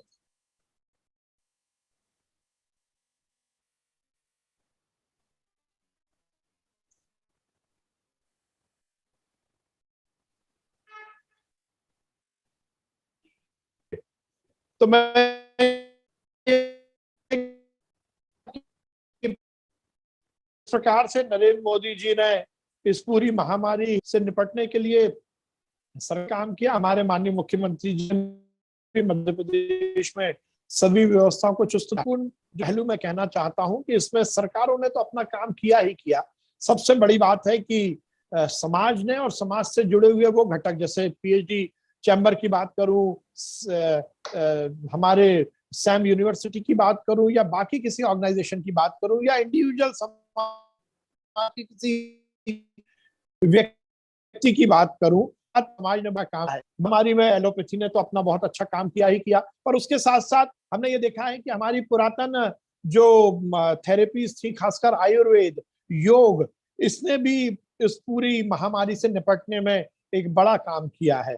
हमने देखा कि जब कोविड की बात थी तो कोविड में पहले और दूसरे, बल्कि अभी तक भी हम कहते हैं कि कोविड का कोई बहुत बड़ा इलाज या उसकी कोई दवा नहीं है। और इसकी जो सबसे बड़ी दिक्कत है वो शारीरिक रूप से तो हम अपने आप को बहुत ही कमजोर करते ही हैं, पर कि महामारी में हमने देखा कि लोगों को मानसिक रूप से बहुत प्रताड़ना हुई। लोगों का जो आइसोलेशन जो इस बीमारी के लिए सबसे महत्वपूर्ण होता है, उसने व्यक्ति को मानसिक रूप से बहुत परेशान किया। और वो आइसोलेशन जो था वो व्यक्ति की तबीयत खराब करने में ज्यादा मुझे लगता है उसका इन्वॉल्वमेंट था, और उसी का परिणाम निकला कि लोग मानसिक रूप से बहुत परेशान हुए। पर उसके साथ साथ योग की बात हम करें, हम प्राणायाम की बात करें, हम आयुर्वेद से जुड़ी हुई बाकी चीजों की बात करें, उसके माध्यम से हमने ये देखा कि जो मानसिक प्रताड़ना से इस रोग के कारण ग्रसित थे, उसमें उनको ठीक होने में बहुत बड़ा योग और बाकी हमारी पुरातन परंपराओं ने बड़ा साथ दिया है। और जैसा मैंने कहा कि इस महामारी से निपटने में जहां एक और सरकार ने अच्छा काम किया, समाज ने अच्छा काम किया, तो हमने देखा है कि हर थेरेपी के इंटीग्रेशन के माध्यम से इस पूरी बीमारी के इलाज में भी बहुत योगदान मिला है। और उसी का परिणाम निकला, एलोपैथी ने अपना काम किया, आयुर्वेद ने अपना काम किया, योग ने अपना काम किया, और सब ने मिलकर इस महामारी से निपटने में समाज को एक बड़ा योगदान दिया है। पीएचडी चैम्बर को और सैम यूनिवर्सिटी को मैं बहुत बधाई दूंगा कि उन्होंने इस कार्यक्रम के माध्यम से फिर से इस बात को स्थापित किया है कि आगे आने वाले समय में भी हम सबको तैयार रहना पड़ेगा। ये बात जरूर है कि वैक्सीन का एक सुखद परिणाम निकला है, जिसके कारण हम देख रहे हैं कि अब कोरोना की गति में कुछ कमी आई है, पर कोरोना समाप्त नहीं हुआ है। भगवान ना करे कहीं कोई नया वेरिएंट आता है, कहीं कोई नया संक्रमण का दौर आता है, तो हमें इस बात का संकल्प लेना पड़ेगा। यदि हम बात करते हैं कि इलनेस से वेलनेस की तरफ जाना है हमें, तो हमें ये जरूर स्थापित करना पड़ेगा कि हम पूरी तरह से तैयार रहें। जैसा मैंने कहा, अभी महामारी गई नहीं है, उसकी गति मध्यम हुई है, तो हम कोरोना प्रोटोकॉल का ध्यान रखें, हम पूरी तरह सुनिश्चित करें कि हम अपने और अपने परिवार को बचाएं, और इसके लिए जन जागरण भी करें। और क्योंकि आमतौर पर मनुष्य का ये स्वभाव होता है कि समस्या यदि खत्म होती है तो हम कहीं ना कहीं बहुत ज्यादा गैर जिम्मेदार भी हो जाते हैं, हम रिलैक्स हो जाते हैं। तो अभी हमें रिलैक्स नहीं होना, ये भी हमें संदेश देना होगा, और इस बात को भी स्थापित करना होगा कि हम ये सुनिश्चित करें कि संक्रमण का अगला दौर ना आए, और उसके लिए जो जो प्रोटोकॉल का हमें ध्यान रखना है वो हमें ध्यान रखना ही है। समाज पूरी तरह तैयार रहे। समाज, सरकार की ओर से मैं ये विश्वास दिलाता हूँ, खासकर मध्य प्रदेश में हमने सभी व्यवस्थाओं को चुस्त दुरुस्त किया हुआ है। यदि बेड के एनहेंसमेंट की बात हो, ऑक्सीजन जनरेशन, ऑक्सीजन स्टोरेज की बात हो, दवाइयों के प्रोक्योर बात करके ट्रेन बात हो, जैसा बोला कि हर थेरेपी के इंटीग्रेशन की, हम हर मध्य प्रदेश में माननीय मुख्यमंत्री जी ने समाज हर वर्ग को जोड़कर इस महामारी के माध्यम से हम पूरी तरह समन्वय और सिंक्रोनाइज्ड तरीके से हर तरह की चुनौती का सामना करने के लिए तैयार है। पर सबसे महत्वपूर्ण है, जिस फोरम पर हम बात कर रहे हैं, ये एक ऐसा प्रयास है जो कहीं ना कहीं कटिबद्धता स्थापित करता है कि हम आगे आने वाले समय में ये सुनिश्चित करेंगे कि किसी भी तरह के संकट को हम सब मिलकर हल करेंगे। पीएचडी चैम्बर तो में जिस प्रकार के सदस्यों का समावेश है वो यदि साथ आता है तो निश्चित रूप से हम किसी भी चुनौती का सामना करेंगे। सैम यूनिवर्सिटी को मैंने देखा है, क्योंकि भोपाल में मैं देखता हूं कि इस महामारी में के समय में भी सैम ग्लोबल यूनिवर्सिटी ने बहुत ही शिद्दत के साथ समाज की सेवा की और इस महामारी से हम सब उबर सके उसका प्रयास किया है। मैं एक बार पुनः PhD chamber of commerce and industry और उसके साथ ही सैम ग्लोबल यूनिवर्सिटी को बहुत साधुवाद करता हूं कि इस समय पर जो बहुत जरूरी है कि हम सब संकल्प लें कि हम सब मिलकर समाज को इलनेस से वेलनेस की तरफ लेके जाएंगे। हम जहां भी हैं, जिस स्थान पर भी हैं, अपने कर्तव्य का निर्वहन करते हुए ये सुनिश्चित करेंगे कि हम इस महामारी से अपने को, अपने परिवार को, समस्त समाज को बचाएं। और उस संकल्प के लिए ये वेबिनार बहुत ही उपयोगी रहेगा। हम संकल्प भी लें और प्रयास भी करें कि हम सब मिलकर पूरे समाज को इलनेस से वेलनेस की तरफ लेके जाएंगे, इस बीमारी से पार पाएंगे और हम सब मिलकर एक स्वस्थ समाज का निर्माण करेंगे। मुझे लगता है ये प्रयास बहुत उपयोगी भी है, परंतु ये यही नहीं रुकना चाहिए, इसकी कंटिन्यूटी जरूरी है, क्योंकि जैसा मैंने कहा कि आगे आने वाले समय में भी हमें इस बात का जन जागरण करना। मैं एक बार पुनः सैम ग्लोबल यूनिवर्सिटी को, प्रीति भाभी को, हरप्रीत भाई को, उनको धन्यवाद देता हूँ। PR of commerce and industry को बहुत धन्यवाद देता हूँ। केवल का भी धन्यवाद हूँ और एक बार पुनः क्षमा प्रार्थी हूँ कि मैं समय से आपसे नहीं जुड़ पाया। मुझे उम्मीद है कि आप मुझे जरूर क्षमा करेंगे और आगे आने वाले समय में हम मिलकर निश्चित रूप से काम करेंगे। और मैं एक और बात कहना चाहता हूँ, खासकर PhD chamber of commerce and industry को, कि आपके कोई भी सुझाव हो वो सरकार को यदि आप देंगे तो मैं बहुत ही प्रसन्नता के साथ उसको स्वीकार करूंगा। सरकार को क्या कुछ करना चाहिए, हम क्या कुछ करके और कुछ अच्छा कर सकते हैं, इसके सुझाव आप जरूर दें, क्योंकि हमारी सरकार कम्युनिकेशन स्थापित करने वाली सरकार है। हमारा मानना है कि हर वर्ग से यदि कोई अच्छे सुझाव आते हैं तो निश्चित रूप से उससे व्यवस्थाओं को सुदृढ़ीकरण करने में, उसको ठीक करने में जरूर हमें मौका मिलता है, हमें ज्यादा सहयोग मिलता है। तो मैं आपसे ये भी निवेदन करूंगा कि इसी संबंध में नहीं और किसी भी विषय में भी यदि आपको कोई सुझाव लगते हो तो प्लीज आप जरूर देंगे, हम उसको जरूर शिरोधार्य करेंगे, उस पर विचार करके उसको लागू करेंगे। और खासकर आपके फोरम पर मुझे ये कहते हुए प्रसन्नता है कि हमारी सरकार ने अभी बजट के फॉर्मेशन में भी इस बात को स्थापित किया था कि समाज का कोई भी व्यक्ति यदि मध्य प्रदेश के बजट के निर्माण में यदि उसको बनाने में हमें कोई सुझाव देना चाहता है तो वो हमने आपसे आमंत्रित किए थे। मुझे लगता है आपने दिए भी होंगे सही फोरम पर। किसी भी विषय में आपके कोई सुझाव होंगे वो आप हमें देंगे, उस पर हम जरूर विचार करके व्यवस्थाओं को स्वस्थ अच्छी करेंगे, एक स्वस्थ समाज का हम निर्माण कर सकें, एक व्यवस्थित समाज का निर्माण कर सकें और उसमें हमारा कुछ अच्छा सकारात्मक योगदान हो सके। इसी कामना के साथ बहुत बहुत धन्यवाद। आप सबको बहुत मैं साधुवाद करता हूं कि आपने मुझे ये मौका दिया कि मैं आप सबसे जुड़ सकूं। Thank you. बहुत बहुत धन्यवाद मंत्री जी आपका, हमें इस कार्यक्रम के द्वारा इतना प्रोत्साहन देने का और प्रेरित करने का कि हम ये सब मिलके, अगर बाय चांस कोई फोर्थ वेव आती है तो उसको बड़ी अच्छे से मिलकर फाइट करेंगे, सरकार के साथ, सोसाइटी के बाकी वर्गों के साथ, पीएचडी चेंबर के साथ, चाहे स्टूडेंट्स हो चाहे इंडिविजुअल्स हो। हम आपकी उदारता का भी धन्यवाद करना चाहते हैं, जिससे आपने कहा कि हम कोई भी सजेशंस आपके पास लेके आए तो आप उनको प्रसन्नता से सुनेंगे और उनके लिए आगे कुछ करना चाहेंगे। तो इस संदर्भ में मैं रिक्वेस्ट करूंगा हमारे नेशनल प्रेसिडेंट से कि वो कुछ शब्द कहें। Over to you sir. Thank you very much mister Vivek Sehgal. आदरणीय मंत्री साहब, सबसे पहले तो आपकी क्या कहें, your wonderful conduct is exemplary. ये हमारी सभ्यता जो आप झलकते हैं, वास्तव में आप बहुत ही बढ़िया एक नेक इंसान हैं और हम आपके बहुत ही आभारी हैं कि आपने आज हमारे साथ ज्वाइन करा।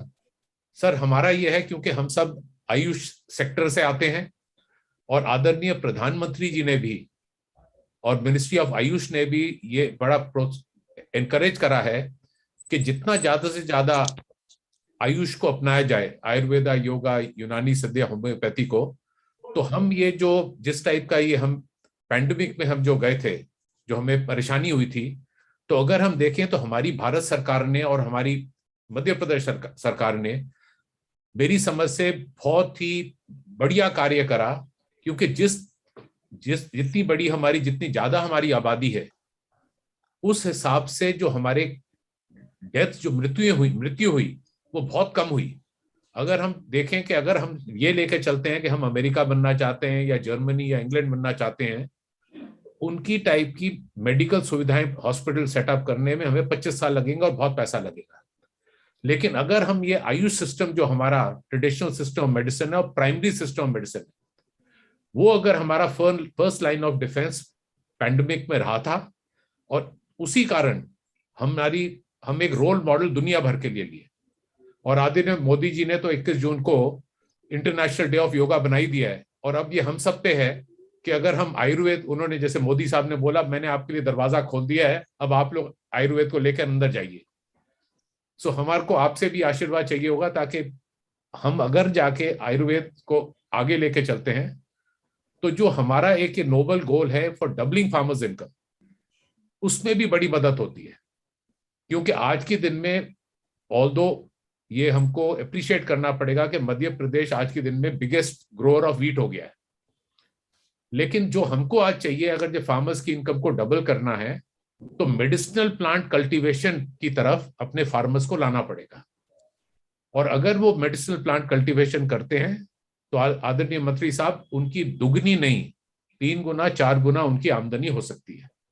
सो हमारा आपसे यही है, हम उसके लिए आपको रिप्रेजेंटेशन भी भेजेंगे कि उसमें हम कैसे, जो हमारा तो जो लक्ष्य है कि अगर जब मोदी साहब ने बोला है कि हमारे आदरणीय प्रधानमंत्री जी ने कि $5 ट्रिलियन इकोनॉमी बनानी है भारत को, फार्मर्स इनकम को डबल करना है, तो हमारा पीएचडी में भी यही लक्ष्य है कि जो भी हमारी सरकार डिसीजन लेती है उसमें हम भी आहुति कैसे डालें, ताकि मिलकर हम अपने लक्ष्य को पूरा कर पाए।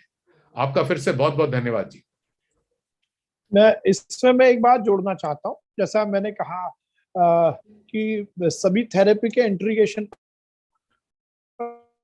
हम बहुत विभाग, मेडिकल एजुकेशन विभाग में हमने इस बात को स्थापित किया है। मैं आपको जरूर ये बात बताना चाहता हूँ, माननीय प्रधानमंत्री जी ने जिस प्रकार से आत्मनिर्भर देश बनाने का संकल्प लिया, हमारे माननीय कि यदि आत्मनिर्भर बनाना है तो हमारे देश को भी आत्मनिर्भर बनाना होगा।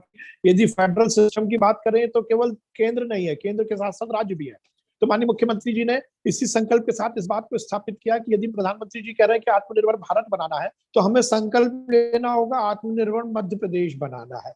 और उसके लिए माननीय मुख्यमंत्री जी ने 5 सेक्टर्स में हमारी एक टास्क फोर्स बनाई थी। उसमें एजुकेशन और हेल्थ का जो सेक्टर था उसको मैंने चेयर किया हुआ है, उस कमेटी को मैं चेयर कर रहा हूँ।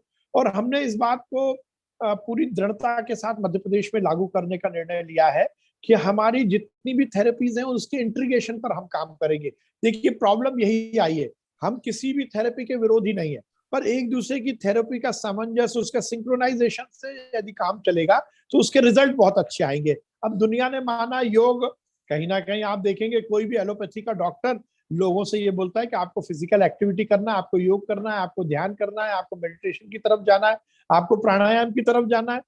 तो स्वीकार तो हो गया है, पर उसका कहीं ना कहीं कुछ स्ट्रक्चर बन जाए, इस पर हम काम कर रहे हैं। और हमने ये सुनिश्चित किया है कि हमारे यहाँ हम 3 महीने में एक बार हमारी जितनी थेरेपी से जुड़ी हुई हमारे डिपार्टमेंट है, मतलब medical health, medical education, Ayush, इन सबको हम एक साथ बिठाते हैं, एक फोरम पर बिठा रहे हैं। उसमें सभी तरह की पैथी से जुड़े हुए लोग आपस में कम्युनिकेशन कर रहे हैं। तो आपने जो बात बोली ये बहुत जरूरी है। मोदी जी ने तो आयुष विभाग को बहुत दृढ़ता के साथ सशक्त किया है। और उसके पीछे का भाव यही है कि हमारी पुरातन जो पद्धति है, आयुर्वेद है, इसने अपना लोहा मनवाया है। इस कोरोना के काल में चाहे काढ़े की बात हो, चाहे प्राणायाम की बात हो, चाहे योग की बात हो, चाहे ध्यान की बात हो, मैंने आपसे कहा था कि फिजिकल और मेंटल दोनों इलनेस को समाप्त करने में आयुर्वेद ने बड़ा योगदान दिया है। और इसीलिए हमने तो योग से निरोग, मैं आपको बताना चाहता हूँ, माननीय मुख्यमंत्री जी के माध्यम से होम आइसोलेशन में जो हमारे कोविड पेशेंट थे, उनको हमारे हर जिले के कोविड एंड कमांड सेंटर के माध्यम से हमने एक प्रोग्राम चलाया था, जिसमें रोज हमारे पतंजलि से जुड़े हुए लोग, रामदेव बाबा, श्री श्री रविशंकर जी और बाकी सब संस्थाओं से जुड़े हुए लोग, गायत्री परिवार, इन सब से जुड़े हुए लोगों को हमने हमारे कमांड एंड कंट्रोल सेंटर के माध्यम से उनको बुलाया और हमारे होम आइसोलेशन में जो पेशेंट थे कोविड पॉजिटिव, उनको हमने योग से निरोग कार्यक्रम शुरू किया था। उसके माध्यम से उन्हें इस बात को जागरूक किया कि आप हमारी पुरातन जो परंपराएं उनको भी जरूर अपनाएं। काढ़ा हमने मुफ्त में बंटवाया, लगभग 1 करोड़ 1.5 करोड़ लोगों को हमने काढ़ा बंटवाया था, जो कि आयुर्वेद का प्रोडक्ट था। तो हम निश्चित रूप से इस बात के लिए संकल्पित है। और आपने जो बात बोली है, लिखित में भी यदि आप कोई सजेशन देंगे तो हमारी सरकार में हम विचार करके उसको लागू करेंगे। आप सबको मैं बहुत धन्यवाद देता हूँ। बहुत बहुत धन्यवाद मंत्री जी। आपके ये सारे बातों का जो हमें इतना प्रोत्साहन और प्रेरित कर रही हैं, और जैसे कि हम बाकी स्टेट्स के साथ करते हैं, आपके स्टेट के साथ भी हम स्पेशली आयुष के माध्यम से लोगों तक घर घर पहुंचने के लिए आरोग्य मेला या और भी जो सजेशंस हैं वो आपको देंगे। और फार्मर्स के लिए इनकम के लिए भी, जैसे हमारे प्रेसिडेंट ने कहा, we will work very closely with your task force जो आप, जिसके आप चेयर हैं, जिसमें आपने एजुकेशन और हेल्थ की जो टास्क फोर्स आपने बनाई है, तो उसके लिए भी आपसे जुड़ेंगे। और मैं आपको थोड़ा सा याद दिलाना चाहूंगा इससे पहले कि हम आपको जाने दें कि 2017 में जब हमारा स्टेट चैप्टर मध्य प्रदेश का शुरुआत हुई थी, तो वो आपके ही चरण कमलों से हुई थी। और उसमें आप उस टाइम पंचायत और रूरल डेवलपमेंट मिनिस्टर थे, और साथ में उस टाइम नरेला कॉन्स्टिट्यूएंसी से एमएलए भी थे। तो आपके कर कमलों से हमारा चैप्टर का उद्घाटन हुआ था, और आज देखिए वो चैप्टर फल फूल के कितना बड़ा हुआ है। तो ये आपके आशीर्वाद का है, और आगे चल के हम इसी को और ऊंचाइयों तक लेके जाएंगे आपके सपोर्ट के साथ। Thank you. नमस्कार। नमस्कार। सबको धन्यवाद। Thank you. Thank you, sir. Thank you so much. We would like to now continue with our program.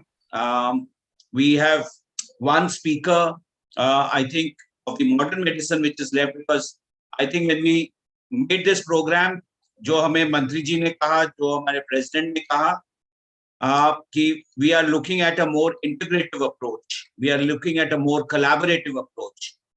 और वही बात डॉक्टर आनंद बालयोगी जी ने कही, वही बात डॉक्टर राम मनोहर ने कही, कि it has to be a collaborative approach when it comes to handling a pandemic like this. So with those words, it's time for me to request Dr. Seema P.O. Deo Mahant, Professor and Head of Department of General Medicine at the Government Medical College Hospital and Research Center at Datia from MP, to kindly share her thoughts with us. Over to Dr. Seema.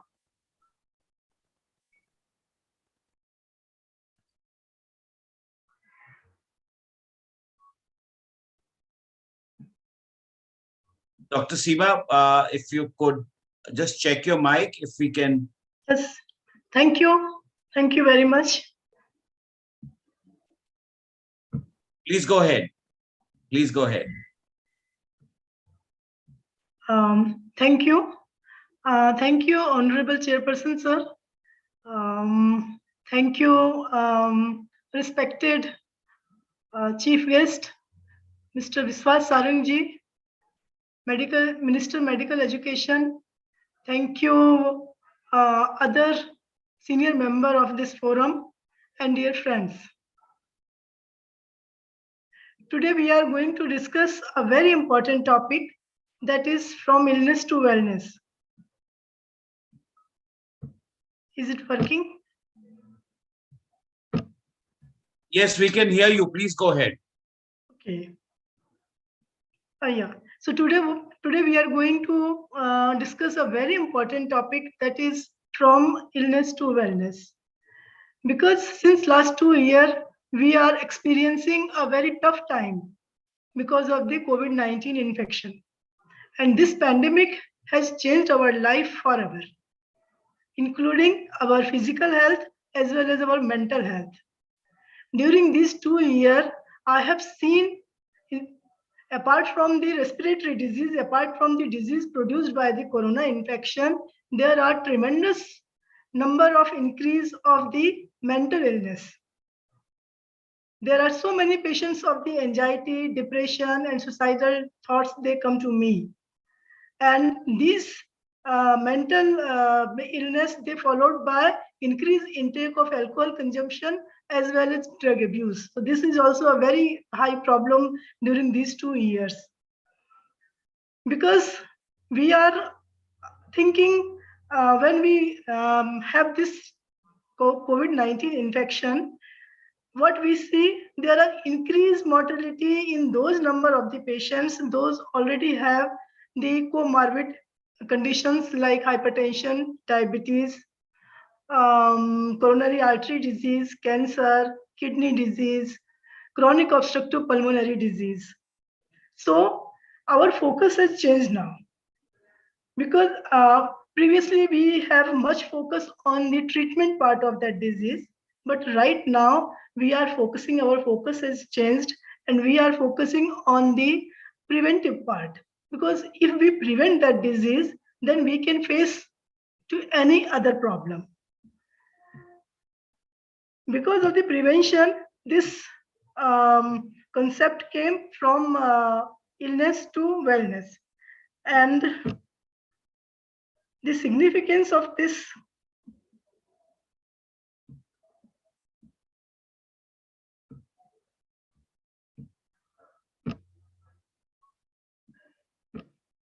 the significance of this concept from illness to wellness, we can understand by a quotation of a famous cardiac transplant surgeon that said, "I have saved the life of 150 people by the heart transplant. But if I had focused on the preventive medicine earlier, I might have saved more than 150 million." So by this we can think, if we are focused on the preventive part, we can save more number of the life. With this concept from illness to wellness, the World Heart Federation adopted the target of 25 by 25. That means there is 25% reduction in the overall mortality from cardiovascular disease, cancer, diabetes, and chronic respiratory disease by the time of 2025. And this target we can achieve by many step plan. So there are 6-step plan that WHO delivered to us. This is number 1, we avoid harmful use of alcohol consumption. If we avoid alcohol, then there is a 10% reduction in cardiac mortality. Physical inactivity. So we advise to people to become physically active. If the people are physically active, then there is 10% reduction of the cardiac mortality. Salt and sodium intake. So we have cut down the salt and sodium intake, and this ultimately result 30% reduction in the cardiac mortality. Tobacco use. We should avoid tobacco in any form, in the tobacco chewing as well as the smoking. This result near about 30% reduction in the cardiac mortality. Raised blood pressure. We should keep our blood pressure at the normal level. The systemic blood pressure should be less than 140 millimeter of mercury, and diastolic blood pressure should be less than 25 less than 90 millimeter of mercury. And if we keep our blood pressure within the normal range, again there is 25% reduction by the cardiac disease. Next one is the obesity, diabetes and obesity. So if we control both these diabetes and the obesity, then there is 0% risk of the cardiac disease. To control all these diseases, we have to find out the risk factor. And the risk factor for hypertension, diabetes and dyslipidemia, we divide into two groups. One is the non-controllable risk factor, and these are the hereditary and the genetics. If parents and first-degree relatives have the heart disease or the sudden cardiac death, then there is high chances of the heart disease. Gender and age, if the male patient who is more than 45 years and female more than 55 years, they have high risk of the heart diseases. Now, there are so many modifiable risk factors, and these factors are responsible because we can work on that and that we can control. These are the smoking, hypertension, dyslipidemia, diabetes and prediabetes, overweight and obesity, physical inactivity, stress and behavior, unhealthy diet, and alcohol. So out of this, the alcohol, out of this, the smoking is very important risk factor for the heart disease. The person who consumes 20 or more than 20 cigarettes per day, there is 2 to 3 times increase the risk of coronary artery disease, because the cigarette smoking is directly related with the increased rate of sudden cardiac death, peripheral vascular disease, ischemic heart disease, and ischemic cerebrovascular disease, that is paralysis. Smokers have near about 30% increased risk of cardiac disease as compared to non-smoker. So we can say smoking is very harmful for our heart. Next important risk factor is the lack of physical activity. Lack of physical activity, near about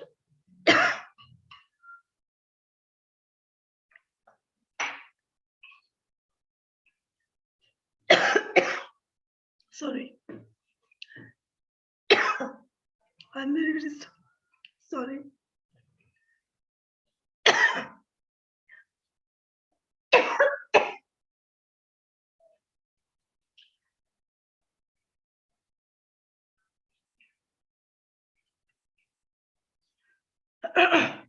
Lack of physical activity, again, it is a very important risk factor. And when the patient is physically inactive, it is twice time more developed as compared to non-active people. So the lack of physical activity can worsen the cardiac risk factor. Other cardiac risk factors, these are the increased cholesterol. They have associated increased triglyceride level, blood pressure, diabetes, and prediabetes. They are the lack of activity is associated with overweight and obesity. It is important for the children and adults to advise physically active activity as their routine life. Lack of physical activity, many people, they are not active enough because they spend hours together in front of TV and the computers. So it is recommended that the children and the teens, they should reduce the screen time less than 2 hours in a day in front of the TV, except the schoolwork. Being physically active is one of the most important way to keep our heart healthy. Now, next risk factor is the unhealthy diet. An unhealthy diet can increase risk of the coronary artery disease. The food that have high saturated fat, they have increased level of the cholesterol and increased LDL level. The saturated fat, they are found in meat, dairy product, chocolate, egg yolk, full cream milk, coconut oil, deep fried and processed food. So we should avoid all these components. There are 3 white poisons in our diet. These 3 white poisons are the salt, sugar, and white flour, that is the maida. And unfortunately, our Indian diet is full of that. So we should avoid all these 3 white poison in our diet as much as possible. Now, what is healthy diet? In healthy diet, we have to cut the salt intake. We reduce dietary salt intake not more than 4 to 5 grams per day. So 4 to 5 grams, that means a small teaspoon salt per day. It is not more than that. The high sodium intake is directly associated with increased blood pressure. Avoid sugar, especially in all form of the sugar we should have avoid. Then WHO recommends some guideline for the healthy diet, and these are reduced intake of the saturated fat less than 7%. There may be more use of unsaturated fat, that is the polyunsaturated fat, monounsaturated fat. We can use up to 20% of our total diet. Total fat should not be more than 30% of total calories. Healthy diet, the carbohydrate contain 50 to 60% of the total calories. Protein should be 25% of the total calories, and that protein should be plant protein that is found in the fruits, vegetable, nuts, cereals, vegetable oil, and the seeds. And there must be inclusion of lot amount of the fiber, near about 20 to 30 gram fiber per day is necessary. And that fiber we found in oat, barley, soybean, and citrus fruits.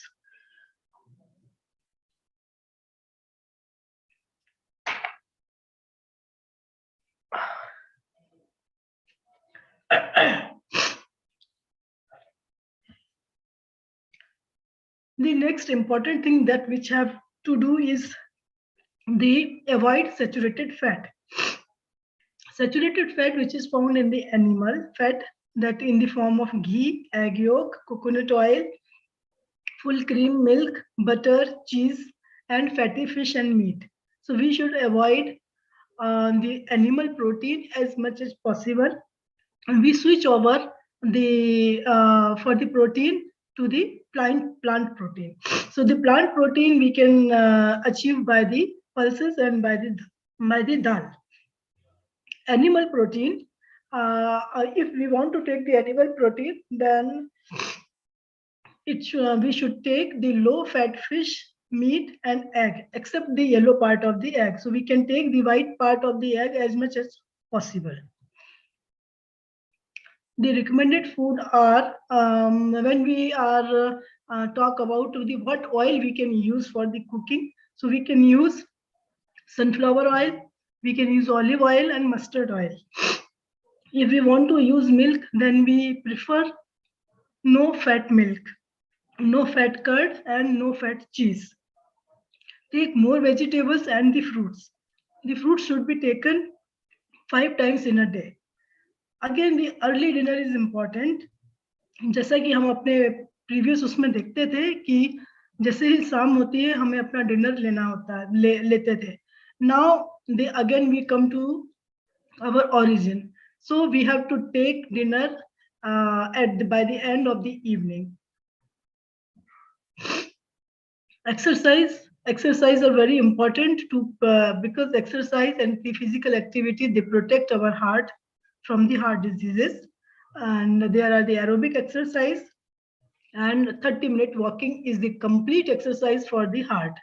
And during walking, first 10 minutes there should be slow walk, then next 10 to 15 minutes there is brisk walk. That means the walk should be in such a speed that we have to palpate our own heartbeat. So that is the brisk walk for the 15 minutes, and at the last again 5 to 10 minutes slow walk. So this is the walking pattern to protect the cardiac disease. Now, moderate intensity of the activities that are equivalent or to the brisk walk, near about 15 to 20 minutes per mile. Physical activity, now outdoor exercise, these are the brisk walk, swimming for the 20 minutes, jumping rope for 15 minutes. And if the outdoor exercise is not possible, then we can prefer the indoor exercise. And indoor exercise, that is the playing single tennis, stair climbing, we can use bicycle, treadmill, and crossover. If the outdoor exercise is not possible, then we can prefer the indoor exercise. But exercise must be there, and it should be in our routine practice.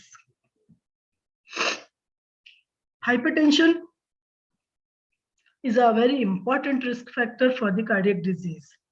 We should control our blood pressure, and our blood pressure, the systolic blood pressure should be between 120 to 139, and diastolic blood pressure between 80 to 89 millimeter of mercury. If the patient is pre-hypertensive, then there must be lifestyle modification, and our goal should be to keep our blood pressure below 140/90. If the patient have renal disease, then the goal should be the blood pressure should be less than 130/85 millimeter of mercury. And if suppose the patient is already suffering diabetes mellitus, then the blood pressure should be less than 130/80 millimeter of mercury. Now, hypertension, it is a silent killer disease, and it can affect our body from top to bottom. Each and every cell by the high blood pressure can affect. So hypertension can cause coronary artery disease. It can cause heart attack and heart failure. It can cause the peripheral vascular disease. It is a very important risk factor for the renal disease and stroke, that is the paralysis. This next important risk factor for the cardiac disease is the dyslipidemia. Improved cholesterol level is important, and our goal is we should keep the total cholesterol less than 200 milligram per deciliter. LDL, that is the bad cholesterol, should be less than 130 milligram per deciliter. HDL cholesterol, that is the good cholesterol for the heart, and it should be more than 40 milligram for the male patient, and for the female it should be more than 50 milligram. Now, diabetes and the pre-diabetes. Our goal is we should keep the fasting blood sugar less than 110 milligram per deciliter, and HbA1c, which give information about the average blood sugar in last 3 months, that should be less than 7%. Diabetes have high risk of the coronary artery disease because if the patient is suffering from the diabetes, there are many chances of the silent MI. That means that is the silent attack, silent ischemia, and sudden cardiac death. So the diabetes should be properly controlled by the diet, exercise, weight reduction, and by the appropriate medication. Overweight, and the obesity. It is again a very important risk factor for heart disease and other comorbid conditions like diabetes, cancer, and chronic obstructive pulmonary disease. So obesity we can measure by the BMI, that is the body mass index.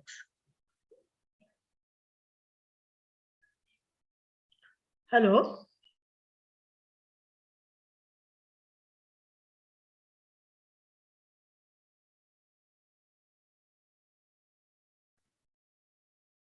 Kindly unmute yourself. We are not able to listen.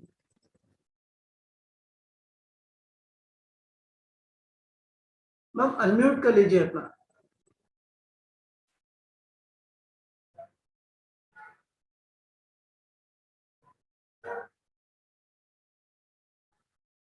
Ma'am आपकी आवाज नहीं आ रही है.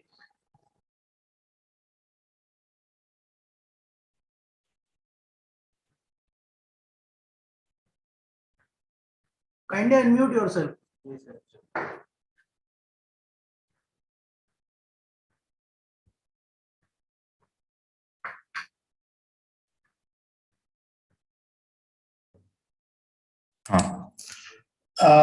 सीमा madam please unmute yourself. आप mute हैं आपके side से. हमने रिक्वेस्ट भेजी आपको अनम्यूट करने की. Please unmute yourself.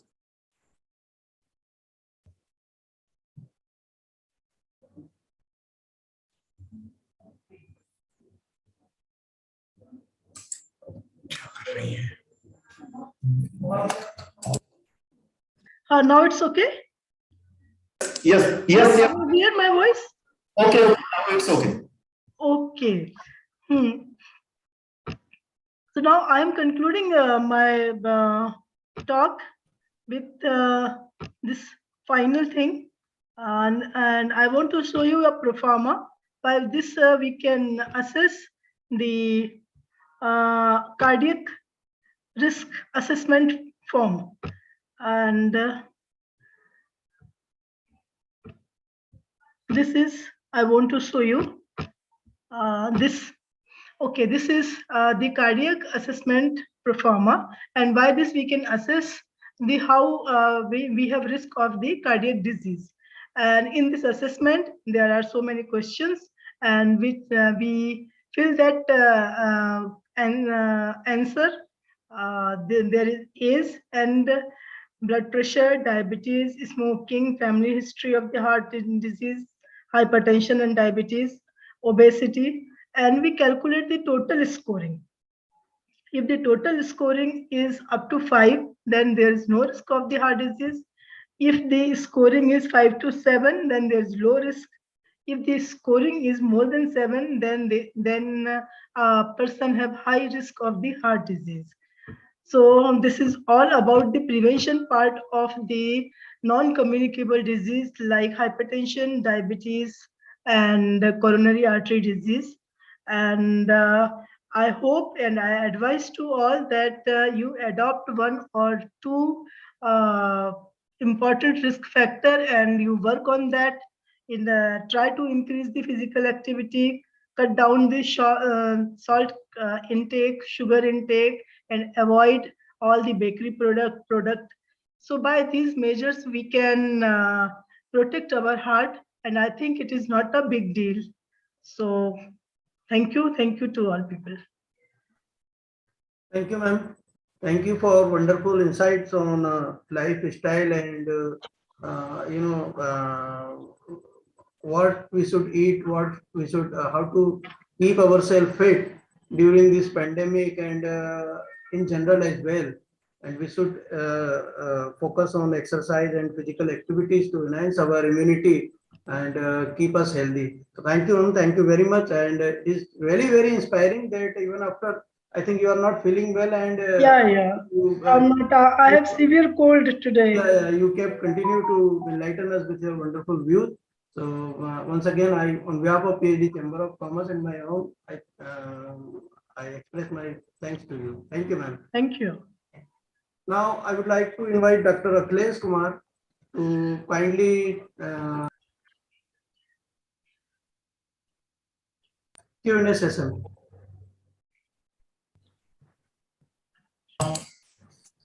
I would like the participants जो भी हमारे साथ जुड़े हुए हैं, जो भी प्रश्न है कृपया चैट बॉक्स में डाल दें. हम अपने स्पीकर से वो प्रश्न ले लेते हैं. जो भी पार्टिसिपेंट पटल पर जुड़े हैं, हमारा अनुरोध है कि वो अपना प्रश्न चैट बॉक्स में डाल दें. हम चैट बॉक्स देख रहे हैं. जो भी प्रश्न आपकी उत्सुकताएं हम अपने स्पीकर के सामने रखते हैं आपकी उत्सुकताओं को दूर करने के लिए, आपके मन में जो भी संशय है. Also, if we have some questions which we have received through our link, So Dr. Akhilesh, we can also take those questions also. Yes. I am just going through it.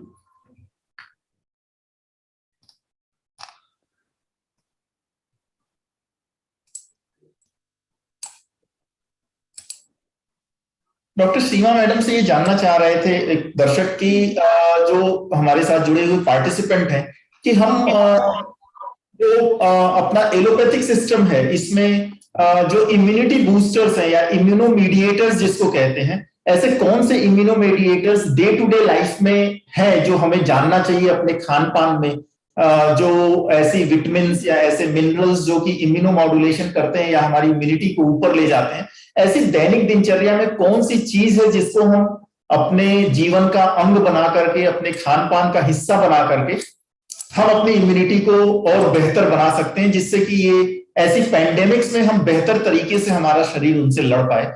तो ऐसी दैनिक दिनचर्या की कुछ चीजें 1 2 3 वो जानना चाहते हैं कि कौन सी हैं जिससे वो अपना इम्यूनिटी को बढ़ा सके।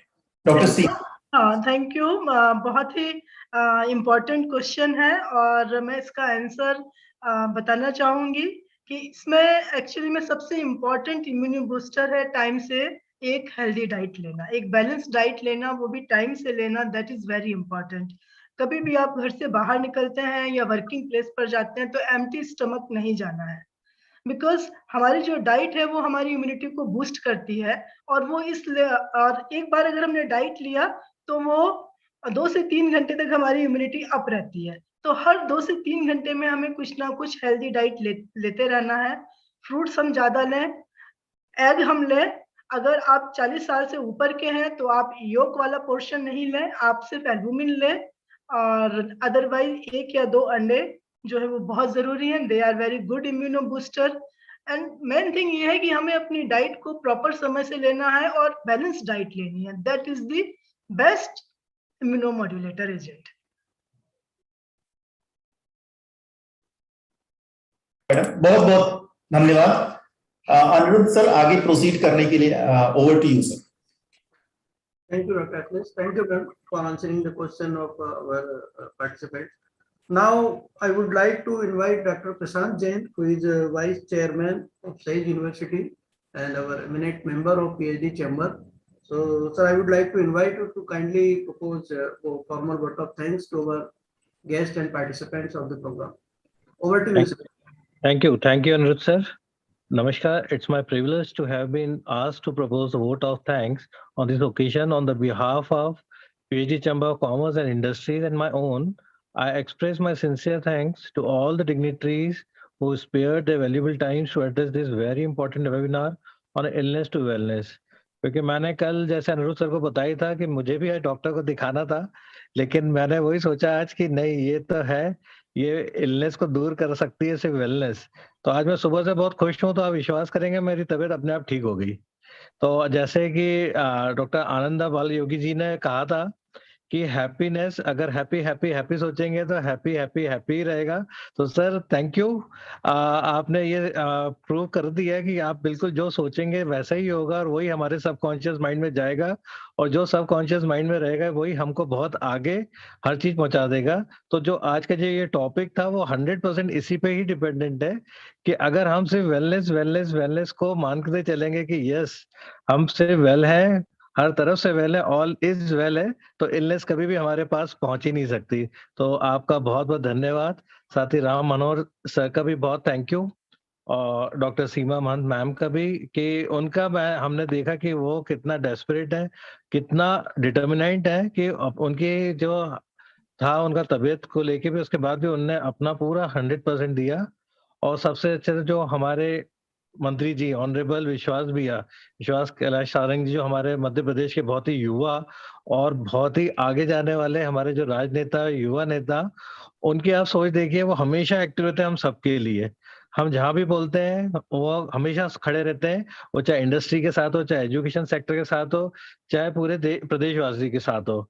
तो हम उनका भी पीएचडी चैम्बर की तरफ से और हम सबकी तरफ से बहुत बहुत धन्यवाद और साधुवाद करेंगे कि वो बहुत व्यस्त है। मैंने देखा था इसके पहले वो एक प्रोग्राम में जहाँ थे, वहां पे भी मैं उनके उसमें था, और वो वहां से भी फटाफट उनको बार बार लग रहा था कि नहीं यार, वो मैं लेट हो रहा हूँ इस प्रोग्राम में, तो उनने भी अपना टाइम स्पेयर किया। और साथ ही जो हमारे प्रेसिडेंट है, नेशनल प्रेसिडेंट प्रदीप मुल्तानी सर, उनको देख के सुन के हमेशा ही अच्छा लगता है और लगता नहीं है कि वो वेटरन लाइन में कहीं हो ही नहीं सकते। अभी तो वो बहुत जवान है, हम लोग उनके आगे वेटरन है।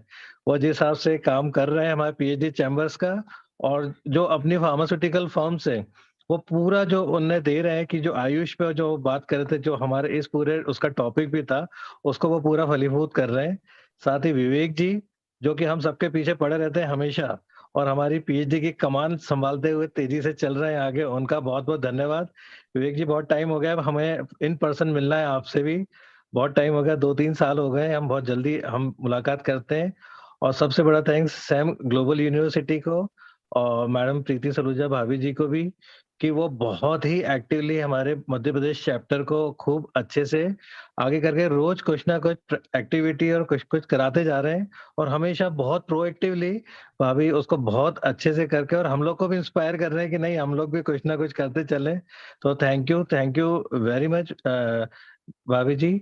और साथ ही हम सबके जोड़ने वाले हमारे coordinator young and dynamic Aniruddh sir, आप हमारे पूरी पीएचडी को और हम सबको जो चला रहे हैं, और बस आप मान के चलिए विवेक सर, मैं और पूरा हमारा जो मध्य प्रदेश का पीएचडी चैम्बर है, हमारे जो मध्य प्रदेश के चेयर हैं इंजीनियर संजय अग्रवाल सर और प्रीति मैडम के अंडर में बहुत अच्छा काम करके बहुत जल्दी से खूब सारी एक्टिविटीज करेंगे।